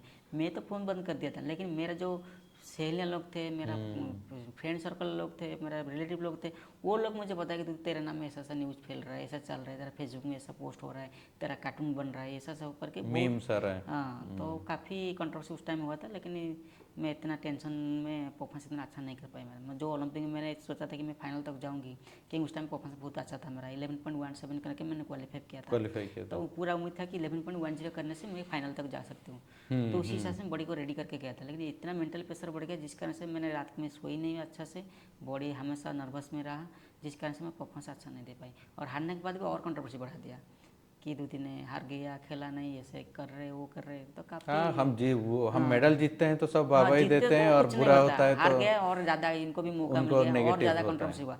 तो फिर आके मैंने केस अपनी महिला पुलिस स्टेशन में वो केस सब किया, फिर इसको अरेस्ट कराया, सारा सबूत मैंने दिया कर, अरेस्ट करके 3 महीना जेल भी हुआ। वो चैनल का हेड जो सुधांशु शेखर करके, इसको जेल भी हुआ। तो उस दिन से अभी कंट्रोवर्सी थम हुआ, नहीं तो काफ़ी फैल गया था, बिना कारण से मुझे दोषी कराया गया वो था। जो बड़ा इवेंट रहता है, जैसे मान लीजिए ओलंपिक में आप, ओलंपिक एक बहुत ही बड़ा इवेंट हमारे हमारे लिए क्या है, सब सबके हर लिए हर एथलीट के लिए होता तो वो एक मक्का जैसा है है। जी। तो वो इवेंट में आपका जो हीट का इवेंट था, उससे पहले आप जो ओलंपिक विलेज में थे, वो माहौल कैसा रहता है? ओलंपिक में तो माहौल बहुत अच्छा रहता है, क्योंकि आपको जो जो चीज़ ज़रूरत है सारा कुछ मिल जाता है उस टाइम में। हाई प्रोफाइल का डॉक्टर भी मिलते हैं, न्यूट्रिशन मिलते हैं, खाना मिल जाता है, स्पोर्ट्स इक्विपमेंट भी मिल जाते हैं, आपको कुछ भी कमी नहीं रहता उस टाइम में। यानी आपको सही तरह से कंपटीशन करना है, मतलब बहुत सारा टेस्ट रहता है, डोपिंग टेस्ट रहता है, हेमोग्लोबिन टेस्टिंग रहता है, तो हर सिचुएशन में आपको सामना करना पड़ेगा वो टेस्ट का। और काफ़ी बड़े बड़े एथलीट लोग आते हैं, इनको देख के कुछ सीखना है। आप उस टाइम आप नर्वस हो जाएंगे तो फिर परफॉर्मेंस नहीं दे पाएंगे। मैं जब भी रनिंग करती हूँ, मेरे साथ में जो बड़े बड़े एथलीट लोग रहते हैं, अमेरिकन हुआ, अफ्रीकन का, कि हमारा जमाइका का, जो भी एथलीट रहते हैं मेरे से हाइट ज़्यादा रहते हैं, इनका 6 फुट लोग रहते हैं, स्ट्रॉन्ग भी रहते हैं। लेकिन मैं नर्वस उस टाइम में हो जाती हूँ अंदर में, लेकिन फिर भी मन में यही सोचता हूँ कि इन लोग से मुझे कुछ सीखना है, मैं चाहे जीतूँ या हारूँ, लेकिन इस टाइम कुछ सीखना है मुझे। तो ऐसे सोच के रनिंग करते हैं उस टाइम में। और ओलंपिक माहौल में ऐसा फील होता है कि मैं देश के लिए आई हूँ, मैं अकेले नहीं आई हूँ, मैं देश के लिए आऊँ और देश का सम्मान बढ़ाना है मुझे, और मुझे खेल में जीतना है। तो ऐसे सोच के मैं बॉडी को पूरा यूजुअली वो जो बड़े बड़े एथलीट्स के साथ में आप मैंने ऐसे खेलते सेली हैं, एलिना थॉमस के साथ भी रनिंग किया है, सेली के साथ भी किया है, क्योंकि उन लोगों के साथ में कुछ कांटेक्ट है अभी भी उसके बाद में? नहीं अभी तो मतलब इंस्टा में कांटेक्ट है, मतलब पर्सनल नंबर भी है मेरे पास, व्हाट्सएप में भी कांटेक्ट करते हैं। लेकिन वो लोग मुझे ज़्यादा सपोर्ट करते हैं, लेना थॉमस हो, सेली है ना, ये काफ़ी मुझे सपोर्ट किए थे इस टाइम में, क्योंकि मेरा 14 का जो इशू था इनको पूरा पता है, तो उन्होंने ज़्यादा मोटिवेशन दिलाया तो था। उनके साथ में ऐसा कुछ डिस्कशन आपका होता है कि आपका ट्रेनिंग कैसा होता है, हाँ, आपका ये क्या कतार होता में है? हुआ था 2019 में वर्ल्ड चैंपियनशिप में, उस टाइम में सेलियाना आया था खेलने के लिए, एलिना थॉमस भी आए थे। तो एलिना थॉमस कम से कम 20 मिनट मेरे साथ पर्सनली बात किया। तो मैंने इनको पूछा था कि मेरा परफॉर्मेंस कैसे बढ़ेगा और मैं क्या कर सकती हूँ, तो उन्होंने पूरा गाइडलाइन बताया था, तो इसी को मैंने पूरी तरह से फॉलो किया था, और वर्ल्ड यूनिवर्सिटी गेम में मैं गोल्ड मेडल ले लिया। उनका गाइडलाइन आपको हेल्प उनके किया? गाइडलाइन में जिस तरह से उन्होंने प्लानिंग किया था कि वार्म अप कितना टाइम करना है, खाना क्या लेना है, 2016 में भी जो जो कुछ बताया था इसको भी फॉलो किया था, 2018 में एशियन गेम के टाइम में इसको भी फॉलो किया था। 6 महीने पूरा बॉयल की चीज़ खाया था मैंने, चावल छोड़ दिया था, रोटी ज़्यादा नहीं खा रहा था, सिर्फ वेजिटेरियन नॉन वेज ज़्यादा मैंने बॉयल करके सिर्फ खाते थे उस टाइम में। तो वो इसका अक्सर ज़रूरत पड़ा था मैंने 2018 और 2019 और 2021 में इतना अच्छा प्रदर्शन किया, मेरा खुद का रिकॉर्ड को 10 बार तोड़ा मैंने। अगर दूती चांद को ये सब एडवाइस 2006 या 8 में मिल जाता तो क्या रहता अभी? वो अभी तो मेरा जो टारगेट होता है तो 100 मीटर को 10.6 या 7 में भाग रिकॉर्ड है 10.63, राइट? हाँ वर्ल्ड का रिकॉर्ड है, लेकिन उसको वो भी facility हो मुझे नहीं सकता मिलता था। है, हो सकता आपका जो टैलेंट है, मे बी अगर हमारे देश में वो फैसिलिटीज रहता उस टाइम पे, तो शायद आपको, क्योंकि आज के दिन में मैं जितना, हम लोग जैसे रनिंग करते हैं, हम लोग रनिंग करते हैं तो हम लोग तो रिक्रेशनल हैं, जैसे अपना खुशी के लिए रन करते हैं, फिटनेस के लिए करते हैं, बट हम लोग अपना हार्ट रेट देख के, रात में स्लीप कितना हुआ, ये गार्मिन का वॉच पहन के हम लोग अभी तो अपना काफ़ी चेंजेस हो गया। देखते हैं कि कितना टाइम हमारा HRV कितना है और VO2 मैक्स कितना है, वो सब देख के हम अपना ट्रेनिंग यूजुअली करते हैं। तो अगर आपके जैसे एथलीट को वो सब फैसिलिटी मिल जाता तो शायद आज के दिन में एक ओलंपिक मेडलिस्ट के साथ में मैं बात कर रहा होता। हाँ सर, क्योंकि जितना टैलेंट मेरे पास था वो सारा ही सपोर्ट मिल जाता था तो और अच्छा प्रदर्शन कर पाते थे। सही है, सही है। आपका डेली रूटीन कैसा रहता है जब आप ट्रेनिंग में नहीं रहते हैं? उस टाइम पे डेली रूटीन क्या रहता है? ट्रेनिंग में जब थे, मतलब ट्रेनिंग के टाइम में बेसिकली मैं 6 बजे उठ जाती हूँ। 6 के बाद फिर 6:30 को हम ग्राउंड जाते हैं। 7 बजे ट्रेनिंग शुरू होता है, 7 से लेकर 9 बजे तक। और 9 बजे के बाद फिर ब्रेक, टिफिन के लिए ब्रेक लिया जाता है। फिर 11 से 12 1 घंटा होता है। फिर लंच ब्रेक होता है। लंच के बाद फिर शाम को 3 बजे से लेकर 6 बजे तक ट्रेनिंग होता है। ऐसा शेड्यूल चला जाता है। ट्रेनिंग का शेड्यूल कैसा रहता है? ट्रेनिंग शेड्यूल में स्विमिंग पूल वर्कआउट होता है, जिम पर वर्कआउट होता है, ट्रैक में भी वर्कआउट होता है। बहुत सारा एक्सरसाइज भी करते हैं स्पीड को बढ़ाने के लिए, हॉटल एक्सरसाइज ही और जिम एक्सरसाइज ही, स्पिन ही, ट्रैक वर्कआउट। ट्रैक में हमारा स्पिन वर्कआउट भी होता है, ब्लॉक स्टार्ट होता है, तो काफ़ी वो वर्कआउट। एक रेजिम रहता है हर दिन हाँ, फॉलो किया? जिम सुबह शाम रहता है, मतलब सुबह ट्रैक का वर्कआउट हुआ तो शाम को जिम रहेगा, तो शाम को वो रनिंग है तो सुबह जिम होगा। और बीच में कभी मेडिटेशन होता है, कभी मसाज होता है, कभी स्विमिंग पूल में एक्सरसाइज होता है। तो बॉडी को रिकवरी, मतलब 11 से पर जो 1 घंटा होता है वो बॉडी को रिकवरी कराने के लिए एक्सरसाइज करते हैं और उसी हिसाब से प्लानिंग करते हैं शाम को क्या वर्कआउट है। मंडे को हमारा बेसिकली लॉन्ग मिडिल रनिंग रहता है, जैसे 1 किलोमीटर, 2 किलोमीटर और 815 से ऐसा रनिंग होता है। मंगलवार को क्या होता है ना, चेंज हो जाता है, वो मिडिल को आ जाता है, मतलब अच्छा। 10 मीटर 100 मीटर से रनिंग तो होता एक है। बेसिकली डायनामिक सा हाँ। शेड्यूल मतलब एक रहता है। दिन इंड्योरेंस बढ़ाते हैं, एक दिन स्ट्रेंथ बढ़ाते एक हैं, दिन एक रिकवरी, दिन वो स्पीड बढ़ाते रिकवरी। हैं। हाँ। जो सर आपको उस टाइम पे रिकवरी कितना इम्पोर्टेंट है, आपको रीजनरेट करना कितना इम्पोर्टेंट है, योगा या मेडिटेशन करना कितना, वो सब भी बोला जाता है? हाँ, कैंप में जब कैंप में होता है रहते तो हैं वो तब बोला बताते जाता हैं, है। लेकिन कैंप में नहीं रहने से कोई नहीं कुछ नहीं बताते। घर में जो है खुद खुद आप करना घर में करते हैं कि नहीं करते हैं? पड़ता है। घर में वो फॉलो नहीं कर फॉलो पाते। नहीं कर पाते हैं। टाइम टू टाइम उठना, टाइम टू टाइम खाना, टाइम टू टाइम ट्रेनिंग जाना, वो फॉलो नहीं कर पाते हैं।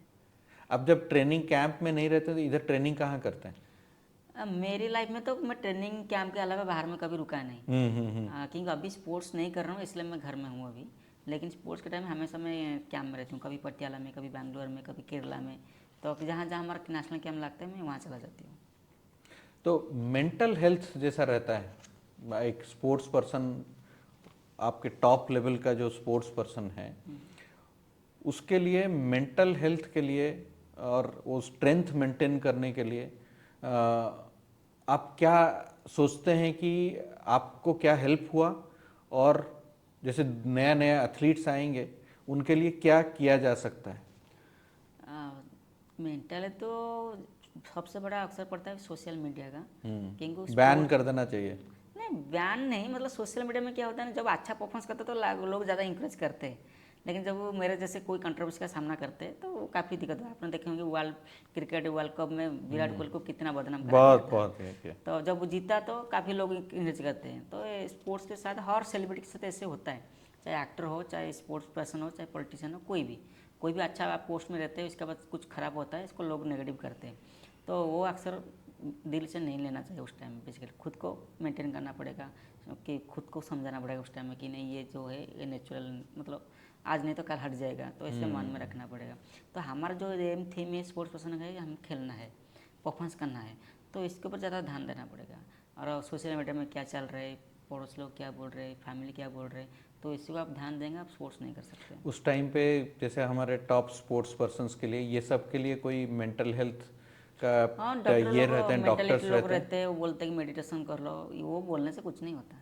जब तक आप खुद को खुद समझ नहीं पाओगे Exactly. तब तो कुछ नहीं कर पाओगे। हम जितना भी बोलेंगे सोशल मीडिया यूज मत करो, जब तक खुद नहीं समझोगे हो तो तब तक। जैसे आपको सामने मैंने आपको तारीफ किया तो आपको अच्छा लगा, हाँ, आप उधर खड़ा रहोगे और दूसरे साथ में आपके बारे में बुरा ही बोलेंगे, आपको बुरा नहीं लगेगा। बुरा तो लगेगा डेफिनेट। तो फिर जब आप सामने जाएंगे मैं कुछ नहीं बोलूँगा, आपको ऐसा लगेगा कि मेरे सामने कुछ नहीं बोल रहे लेकिन ये पीछे से ऐसे बोल रहे हैं। तो ऐसा ही हमारा होता है स्पोर्ट्स में, कि हमारा स्पोर्ट्स में सामने तो कोई कुछ नहीं बोलेगा लेकिन सोशल मीडिया में कुछ कोई लिख देगा, कोई लाइव में आके कुछ बोल देगा, तो इसका अक्सर ज़्यादा पड़ता है। तो इसको दूर करने के लिए खुद को समझाना पड़ेगा कि मैं जो काम कर रहा हूँ ऐसे ही मेरा सब कुछ है, कुछ हो या ना हो। कहीं अच्छा करने से भी लोग कहेंगे, बुरा करने से भी लोगों का काम है कहना। जी।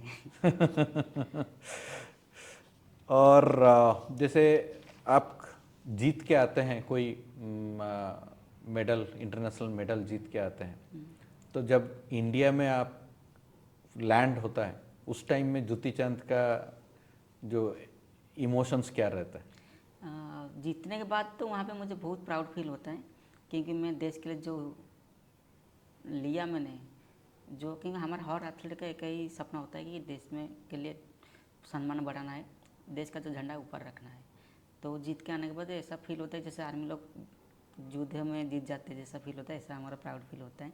और जब वो फ्लाइट में आते हैं तो उतरने के बाद काफ़ी लोग प्रशंसा करते हैं, इंकरेज करते हैं, शुभेच्छा देते हैं, बुके वगैरह लेके रिसीव करते हैं, तो काफ़ी खुशी महसूस होता है और ज़्यादा इंकरेज मिलता है कि नेक्स्ट कंपटीशन भी मुझे अच्छा करना है। तो ऐसा करके मेरे लाइफ में क्या ना, मैं कहीं पे हारा नहीं, तो इसलिए स्पोर्ट्स में कहीं भी कंपटीशन जब मैं जीत गया, सिर्फ ओलंपिक वाला हर कंपटीशन में मेरा मेडल है। तो जब भी जीत के आते तो मुझे प्रोसेसन करके एयरपोर्ट से बेसिकली किट में, जब वो हमारा वो फाउंडर डॉक्टर अच्युत सामंत ने, तो उन्होंने सारा प्लानिंग करके मुझे मतलब सम्मान के साथ मुझे किट को लाते थे। एयरपोर्ट में उतरने के बाद काफ़ी किच का बच्चे जाते थे, मुझे बुके वगैरह दे के वेलकम करके लेके आते थे। और वहाँ पे मीटिंग भी होता था मेरे स्पोर्ट्स के बारे में। हमारा एक अच्युत सर के साथ में भी एक पॉडकास्ट था और सर स्पोर्ट्स के बारे में बोले थे कि इवन अमित रोहिदास और बहुत अच्छे अच्छे एथलीट्स वहाँ से निकले। आप first athlete to get a international medal, right? जी हाँ, किट का जो पहला इंटरनेशनल मेडलिस्ट मैं हूँ और किट का स्पोर्ट्स स्टूडेंट मैं ही पहले हूँ, क्योंकि किट का स्पोर्ट्स डिपार्टमेंट पहले नहीं था। 2013 में सर ने शुरुआत की थी, उस टाइम में मैं और अर्पिता और उसका देवाशीष करके जो चेस प्लेयर, तो उन 4-5 को लेके उन्होंने शुरुआत की थी स्पोर्ट्स डिपार्टमेंट। तो उस टाइम में मैंने पहली बार ज्वाइन किया 2013 में, एशियन में मेडलिस्ट बन गया। तो उस दिन से किट वालर ने मुझे सपोर्ट कर रहे हैं, जो फाउंडर डॉक्टर अच्युत सामंत ने काफ़ी मदद किया मुझे मेरे परफॉर्मेंस को बढ़ाने के लिए। जो जो चीज़ ज़रूरत था, रिक्वायरमेंट था, उन्होंने मुझे प्रोवाइड किया उस टाइम में। इंडिया को और ज़्यादा ओलंपिक मेडल कैसे मिलेगा, और आप क्या सोचते हैं कि कौन सा ओलंपिक नेक्स्ट और 5 साल के 4 साल के बाद में, या तो और ज़्यादा टाइम लग सकता है, हमें 10 से ज़्यादा मेडल्स मिलेगा? पहले तो ओलंपिक में तो फाइनल तक तो नहीं जा पाते थे एथलीट लोग, अभी तो कुछ कुछ इवेंट में जा रहे हैं, फाइनल में जाके मेडल भी ले रहे हैं। जैसे हमारे एथलीट में कभी भी मेडल नहीं आ रहा था, लेकिन नीरज चोपड़ा ने 2 बार मेडल दे के दिखा दिया, एक बार गोल्ड, मनु एक बार भाकर ने सिल्वर। लिया। तो बाकी शूटिंग में हो, बॉक्सिंग में हो, वो लिफ्टिंग, इसमें तो मेडल आ रहा था पहले, अभिनव बिंद्रा के टाइम। ट्रैक में उतना नहीं आता, ट्रैक में नहीं आता था, ट्रैक में अभी भी शुरू हुआ। तो बेसिकली जैवलिंग थ्रो में अभी मेडल आ रहा है, लेकिन रनिंग में मेडल आने के लिए शायद और 5-10 साल लग जाएगा मेरे हिसाब से, क्योंकि वो फैसिलिटी अभी तक हुआ नहीं। फर्स्ट टाइम स्पॉन्सरशिप कब मिला था? 2013 में मिला था किड के तरफ जब से। 2006 से आप शुरू किए, 2013 में आपको स्पॉन्सरशिप मिला।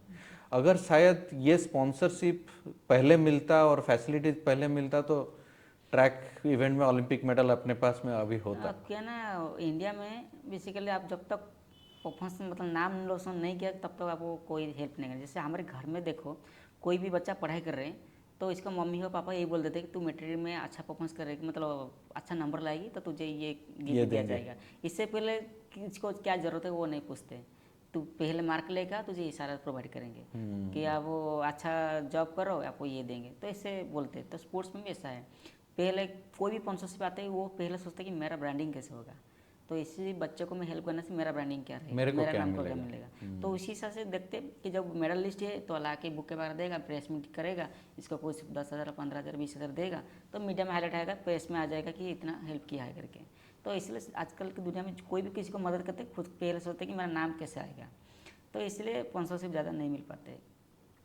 आपका नेक्स्ट आप भारत का जो अभी बॉडिंग एथलीट्स हैं, कौन सोच रहे हो आपके हिसाब से कौन है जो आपका रिकॉर्ड भी तोड़ सकता है? अभी कोई है? 100 मीटर में तो रिकॉर्ड तोड़ने वाला अभी कोई है नहीं। अभी कोई नहीं है। 5 साल तक कोई नहीं तोड़ेगा। अच्छा। लेकिन 5 साल बाद जितना सारा ये फैसिलिटी अभी मिल रहा है, कोई प्रॉपरली एथलीट इसको यूज करेगा तो मेरे से भी टाइम बेटर करेगा वो। कर सकता है। हम्म। अभी जैसे क्या अभी का जैसे एथलीट्स हैं उनका टाइमिंग कैसा रहता है females मेरा में? इंडिया का बेस्ट टाइम मेरा है 11.17। 17। अभी रिसेंट जो एथलीट खेल रहे हैं, कोई 11.55 कर रहा है, कोई 11.68 कर रहा है, कोई 11.58 कर रहा है। और एक ही एथलीट है रिसेंटली अभी किया था 11.44, और इसके बाद वो इंजरी हो गया। स्पोर्ट्स करना इतना आसान नहीं है, मतलब आप बॉडी जितना आपको सपोर्ट करके इससे ज़्यादा आप करेंगे तो आपको इंजरी का सामना हाँ, और एक बार इंजरी हो गया तो उसके बाद में रिकवरी बहुत 6 महीने मुश्किल हो चला जाता है। जाएगा। इंजरी अवॉइड करने के लिए आप लोगों को कुछ एडवाइस किया जाता है, एसओपी रहता है कुछ? इंजरी को एडवाइस करने के लिए कोच रहता है। कोच वो बताता है कि कौन सी एक्सरसाइज कितना लोड लेना चाहिए बॉडी में। तो हम सोचो कि बेंच प्रेस कर रहे हैं, बेंच प्रेस में हमारा बॉडी कितना लेगा, 40 kg लेगा या 50 kg, तो कोच के हिसाब से वो ट्रेनिंग करेंगे। और ये इंजरी ऑटोमेटिक हो जाता है, पता नहीं चलता है। अब कभी कभी जर्क आ जाता है कमर में वो उठाने तो के सही है, स्पोर्ट्स के टाइम पे और कब आज क्या के होगा। ज़माने में क्या ना, मोबाइल ज़्यादा टाइम लोग देखते हैं। पहले हमारे टाइम में बचपन में को मोबाइल में अलाउ नहीं था। अभी बच्चा मोबाइल साथ में रख रहे, रात भर कुछ न्यूज़ देख रहे या कुछ रील देख रहे, तो जिससे ना सोने से इनको दिक्कत हो रहा है। स्लीप कम ही होता है और जल्दी उठना पड़ता है। उठने के बाद बॉडी डिहाइड्रेशन हो जाता है, आलसी रहता है बॉडी में। तो कोई भी आप जाके अचानक कोई वर्कआउट करेंगे तो आपको जर्क लग जाएगा। टॉप एथलीट के लिए स्लीप कितना जरूरत है? उस टाइम में तो मैं जब कर रही थी, होने वाला कि जब भी फ्री मिले तो सो जा। दिन में कितना घंटा सोने का एडवाइस दिन में होता तो है? मैं 6 घंटा सो जाती थी हम्म। और रात को भी 8 घंटा सो जाती अच्छा, दिन में 6 घंटा, रात को 8 घंटा, बहुत अच्छा है। थी। उस टाइम मतलब स्पोर्ट्स पर्सन में नींद बहुत ज़रूरी है। बहुत जरूरी है। और बेसिकली वर्कआउट जो करते हैं हम, वर्कआउट के बाद बॉडी ज़्यादा पेन होता है। मतलब 1 घंटा 2 घंटा तक पूरा झेलना पड़ता है, नींद नहीं आता है। तो नींद आने के लिए भी हमको सप्लीमेंट दिया जाता है, तो सप्लीमेंट खाने से हमको नींद आ जाता है। बट आज के दिन में मोबाइल की वजह से वो मोबाइल की नींद वजह भी से, कम हाँ, हो गया, नींद बहुत कम हो जाता है। तो उसके वजह से भी उनका एथलीट्स का डाउन हो जाता है। इफेक्ट कम हो जाता है। जी। सही बात है। क्योंकि आज के दिन में 11 से पहले कोई नहीं सोता, और नॉर्मल लोग जो 2 रात तक भी जागते रहते हैं और 2 बजे सोते, दिन में 9 बजे उठते। लेकिन स्पोर्ट्स पर्सन लोग बट स्पोर्ट्स तो 4 बजे उठना पड़ेगा 4 बजे आपको। उठना पड़ेगा, इसलिए सही क्योंकि तरह से धूप आ जाएगा तो फिर आप खेल नहीं वर्कआउट नहीं सकते। कर पाएंगे। अभी पहले तो हमारा दिन में कंपटीशन कर रहे थे, अभी ओलंपिक ने रूल रेगुलेशन बंद कर दिया, चेंज कर दिया। सारा कंपटीशन रात को हो रहा है, मतलब 4 बजे शुरू होकर रात के 11 बजे तक कर रहे हैं कंपटीशन। कभी आप फ्यूचर में कोच बनने का सोच रहे हैं? कोच तो बनोगे, स्पोर्ट्स में काम है तो स्पोर्ट्स में कोच ऑलरेडी बनेंगे। और अब बनने के लिए भी मुझे कोई पढ़ाई की ज़रूरत नहीं है, क्योंकि मैंने जितना साल पढ़ाई करके खेला है तो पढ़ाई की ज़रूरत नहीं। जो बिल्कुल स्पोर्ट्स में नहीं है वो आके स्पोर्ट्स के लेवल 1, लेवल 2, लेवल 3 वो पढ़ाई करेंगे, क्योंकि उसको पहले पता होना चाहिए कि बॉडी क्या है, क्या क्या करना है। हमको ऑलरेडी पता है। तो ये कोच बनने के लिए आपको पढ़ना पड़ता है, कुछ एग्जाम देना पड़ता है? हाँ, कोच बनने के लिए एग्जाम देना पड़ेगा। और हमारे स्पोर्ट्स तरफ पे इंडिया का रूल लेसन है, कोई भी ओलंपियन एथलीट है इनको पढ़ाई करने की जरूरत नहीं है। अच्छा। आप डायरेक्ट बच्चों को ट्रेनिंग दे सकते हैं, क्योंकि सारा शेड्यूल हमारे पास है, हमको पता है। अच्छा। तो अभी मैंने एक दूतीचंद स्पोर्ट्स फाउंडेशन एकेडमी खोला है उड़ीसा में। कहाँ पे? वो राउरकेला में। राउरकेला एक राउरकेला में ब्रांच है, एक बरगढ़ में ब्रांच है, और एक भुवनेश्वर में है, और एक हमारा जाजपुर डिस्ट्रिक्ट में। अच्छा, 4 4 ब्रांच में काफ़ी बच्चों प्रैक्टिस कर रहे हैं free of cost. Free of cost में।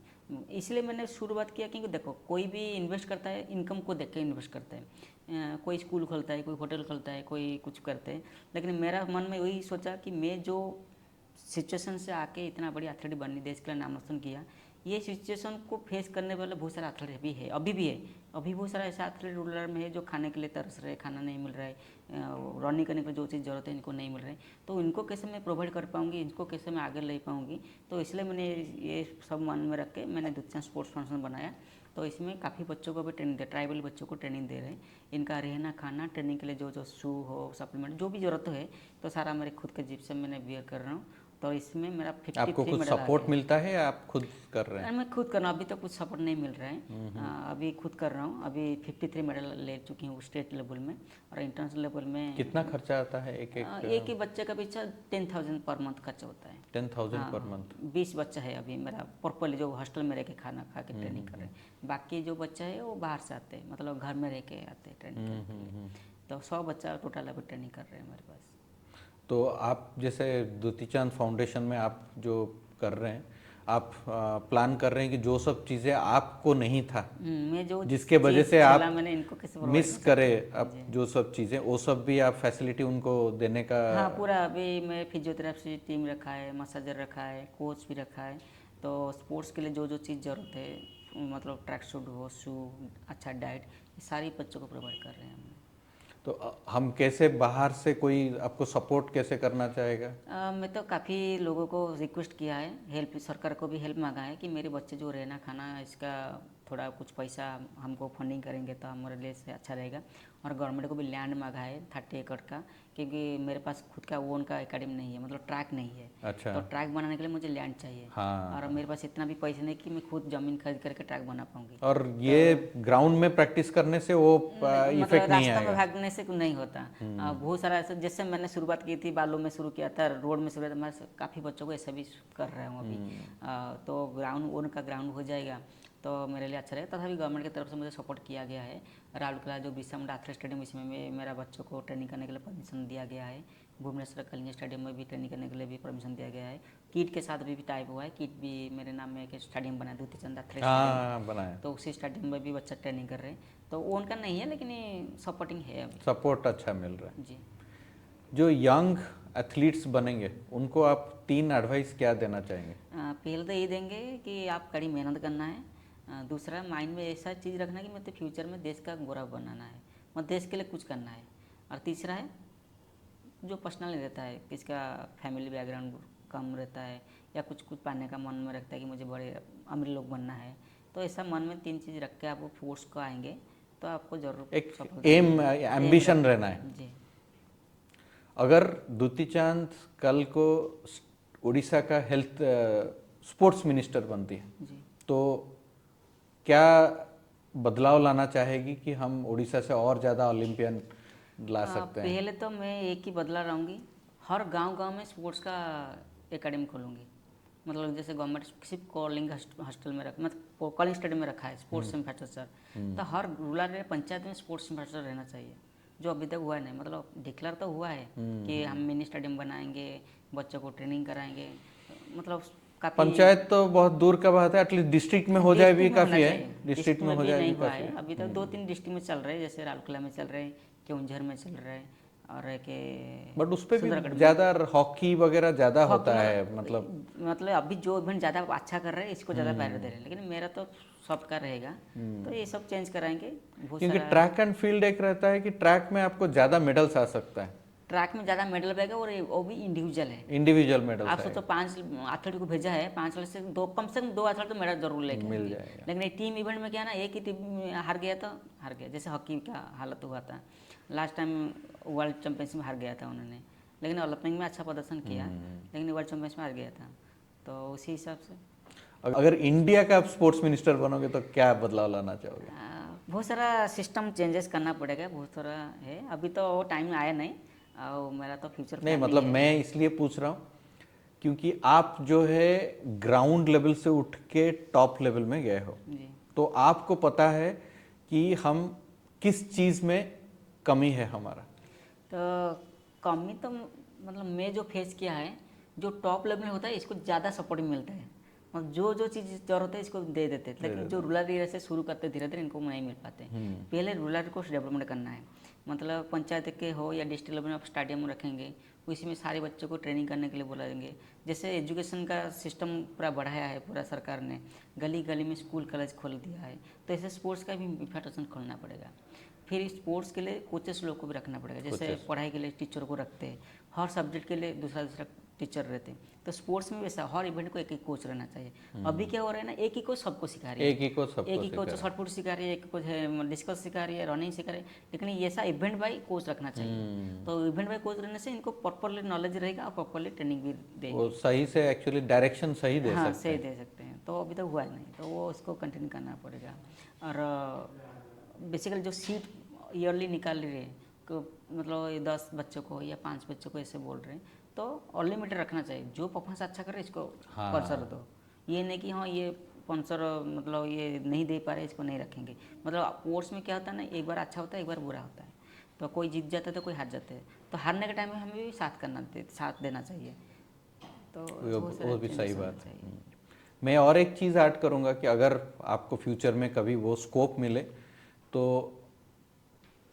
अगर कोई स्पोर्ट्स में हम लोग, जैसे आप गए स्पोर्ट्स हॉस्टल में, जी एक 10 साल का बच्ची स्पोर्ट्स हॉस्टल में आती है, उस टाइम से उनको जो है सब कुछ एक अच्छे से गाइड करके कि स्ट्रेंथ का क्या इम्पोर्टेंस है और ट्रेनिंग कैसे करना चाहिए, न्यूट्रिशन का क्या है, फिजियोथेरेपी का क्या है, और जैसे टेक्नोलॉजी का यूज़ करके अपना कैडेंस कैसे इम्प्रूव करना है और हार्ट रेट पे कैसे वर्क करना है, वो सब चीज़ें भी अगर हेल्प करेंगे हम अपना जो बडिंग एथलीट्स को, जो कि फ्यूचर में हमारे मेडलिस्ट्स हैं, तो शायद और भी मेडल्स आ हाँ, सकता अभी है। तो शुरू हुआ है 2021 से शुरू हुआ है। अभी उड़ीसा में हमारा Abhinav Bindra high performance centre भी शुरू हो गया है। अच्छा, तो वहाँ पे भी रिहैब सेंटर भी है, मतलब इंजरी होने से कितना जल्दी हम रिकवरी कर सकते हैं, वो एग्जैक्टली। मेडिसिन सप्लीमेंट वो सब भी आई हो थिंक रहा है। हो जाएगा, वो अभी सब धीरे धीरे हो रहा है, मतलब धीरे धीरे कुछ हो कुछ जाएगा। जगह में है, अभी जैसे केरला में है, बेंगलोर में है, दिल्ली में है, लेकिन ऐसा वाला हर डिस्ट्रिक्ट में होना चाहिए, करेक्ट। तो वो डिस्ट्रिक्ट में ये होने सब से छोटे से छोटे जगह से भी हाँ। लेना है, और स्कूल में जो स्पोर्ट्स है उसको और थोड़ा इम्प्रूव करना है, ताकि और भी पेरेंट्स बच्चों को ज़्यादा स्पोर्ट्स के लिए और भेजेंगे। स्कूल में लेवल में ऐसा होना चाहिए, जैसे हमने स्कूल में क्या ना पढ़ाई के साथ साथ हमको संगीत गान करने के लिए बच्चों को ट्रेनिंग करते, नृत्य में देते, तो ऐसे स्पोर्ट्स में भी एक सेक्शन रखना चाहिए। वैसा नहीं कि स्पोर्ट्स में जाओ क्रिकेट खेलो, फुटबॉल खेलो, वैसा नहीं होना नहीं, चाहिए। कोच रहेगा, स्पेसिफिक कोच रहना है। रहेगा, 1 घंटा बच्चों को ट्रेनिंग दिलाएगा। ये सही बात है। जो एथलीट, क्योंकि हर बच्चा तो एथलीट नहीं हाँ, बन जो पाएंगे, अच्छा करता है उसको ट्रेन देना है। ट्रेन देना चाहिए। वो अभी नहीं हो रहा है, मतलब बहुत सारा ऐसा कॉलेज है इनके पास ही इंफ्रास्ट्रक्चर बहुत नहीं ज़्यादा है, है, लेकिन एक ही बिल्डिंग है, knowledge कुछ नहीं ग्राउंड ही नहीं है। नहीं है। तो दुती चांद, हमारा जो एंड करने से पहले आपको लास्ट क्वेश्चन कि दुती चांद का मन का जो इच्छा क्या है कि लोग उनको एक टॉप की एथलीट के सिवाय कैसे याद रखेंगे? मेरी लाइफ में तो 2 चीज़ करने का मन है। एक तो स्पोर्ट्स पर्सन का जो थीम था वो तो ऑलमोस्ट कंप्लीट हो गया है, अभी एकेडमी भी खोला है, बच्चों को भी ट्रेनिंग दे रहा हूँ। और दूसरा एक थीम है कि मुझे पॉलिटिक्स को जाना है, समाज के लिए काम करना है।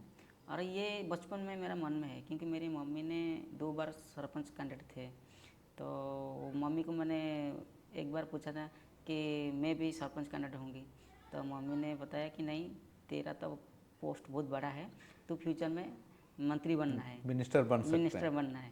तो वही बात को मैंने दिल में रख के मैं मन में वही रखा कि आफ्टर स्पोर्ट्स के बाद मैं पॉलिटिक्स में ज्वाइनिंग करूँगी और समाज के लिए काम करूँगी। क्या 2029 में हम एक्सपेक्ट करेंगे कोई पार्टी आप ज्वाइन कर रहे हैं? अभी तो किसी पार्टी को मैंने अप्रोच नहीं किया अभी तक कि मुझे टिकट दो, मैं लड़ाई करूँगी, क्योंकि अभी स्पोर्ट्स खेलने का एज है, तो इसलिए कंटिन्यू कर रहा हूँ स्पोर्ट्स में। मैं 2 साल के बाद तो स्पोर्ट्स में अवसर लूँगी, रिटायरमेंट लूँगी, इसके बाद पॉलिटिक्स को आऊँगी। इससे पहले भी 2-3 पार्टी की तरफ से मुझे आया था इस इलेक्शन के से पहले, मैं मना किया, बोली नहीं अभी मैं ज्वाइन नहीं करना चाहती हूँ, जब मेरा अभी स्पोर्ट्स को ही फोकस करना हाँ है। अभी स्पोर्ट्स, जब तक मैं स्पोर्ट्स करूँ तब तक मैं पॉलिटिक्स में नहीं आऊँगी। कंपटीशन मतलब ख़त्म होने के बाद फिर मैं पॉलिटिक्स का आऊँगी। लेकिन 29 को टारगेट रखा है मन में, क्योंकि ऑलमोस्ट मेरा 20 ओलंपिक ख़त्म हो जाएगा, इसके बाद अवसर लूँगी। आपका एक दुती चांद टीवी भी हाँ, एक चैनल भी ओपन किया है? चैनल ओपन किया है जनवरी 1 तारीख से। इसलिए चैनल क्रिएट किया क्योंकि बहुत सारा ऐसा स्पोर्ट्स चैनल नहीं है, मतलब बड़ा बड़ा सेटेलाइट है, स्पोर्ट्स स्टार है, ऐसा बहुत बड़ा स्टार है, लेकिन सब लोग देख नहीं पाते। मैं चैनल को बेसिकली स्पोर्ट्स के थीम के हिसाब से बनाए, कहीं पे भी कुछ छोटा भी कोई स्कूल में गेम हो रहा है, इसको मैंने लाइव करूँगी, जो बच्चा देख ही पाएंगे, स्पोर्ट्स को देखने से इसका मोटिवेशन बढ़ेगा। जो अच्छा लोग रहते हैं, जो बड़े बड़े प्लेयर लोग रहते हैं, इनको भी देख के कुछ मोटिवेशन ले पाएंगे। और समाज में बहुत सारे ऐसे न्यूज़ चल रहे हैं जो मतलब अच्छा न्यूज़ को बुरा करके दिखाते हैं लोग के सामने, इसको रुकाने के लिए सही न्यूज़ क्या है, सही मार्ग दिखाने के लिए ये सब चैनल मैंने खोला। मैं एक बार आपका एक ये दिखा था कि लिखा था, जो हेडलाइंस था, अंडर प्रिपेयर्ड दुती चांद गेट सिलेक्टेड फॉर ओलंपिक्स। ठीक है, मतलब उस तरह से जो न्यूज़ का रहता है, क्या आप चाहेंगे कि वो सब आपका जो चैनल है वो अवॉइड करेगा या वो नहीं करेगा टोटली? नहीं, न्यूज़ में मैं किसी को ब्लेम तो नहीं करूँगी। जो सही न्यूज़ है मैं लोगों को दिखाऊंगी। और काफ़ी न्यूज़ चैनल ऐसा है, मतलब जिसके बारे में न्यूज़ दिखाते पैसा लेने के बाद तो बंद कर देते। तो मेरा चैनल ऐसा नहीं रहेगा, ऑनेस्टी रहेगा। ऑनेस्ट रहेगा, निरपेक्ष रहेगा, किसका पक्षपात नहीं रहेगा। जो सही न्यूज़ है वही चलाएंगे, जो समाज के लिए अच्छा रहेगा। ये नहीं कि जे कोई बोलेगा कि टुंगरू बोल किसी को लेके चला गया। तो छोटा मोटा न्यूज़ चलाते ना, कोई लड़का लड़की को, वो ये सब सब नहीं होना वो है। नहीं चलाना है। बस समाज के लिए जो सही है, जो कुछ बच्चों को मोटिवेशन करेगा, लोगों को मोटिवेशन करेगा, ऐसा वाला न्यूज़ चलाएंगे। चलिए, सो ये था दूती चांद की कहानी, उन्हीं की जवानी। और हम लोग आज बहुत ही अच्छा एक डिस्कशन रहा, जिसमें कि दूती चांद अपना जो स्पोर्ट्स का जो पूरा जर्नी है उसको हमारे साथ में डिस्कस किए। और मैं मानता हूँ कि आप लोग भी एंजॉय किए होंगे। और डेफिनेटली सब्सक्राइब कीजिए और लाइक का बटन दबाइए, अपने दोस्तों को शेयर कीजिए। बहुत बहुत धन्यवाद। Thank you.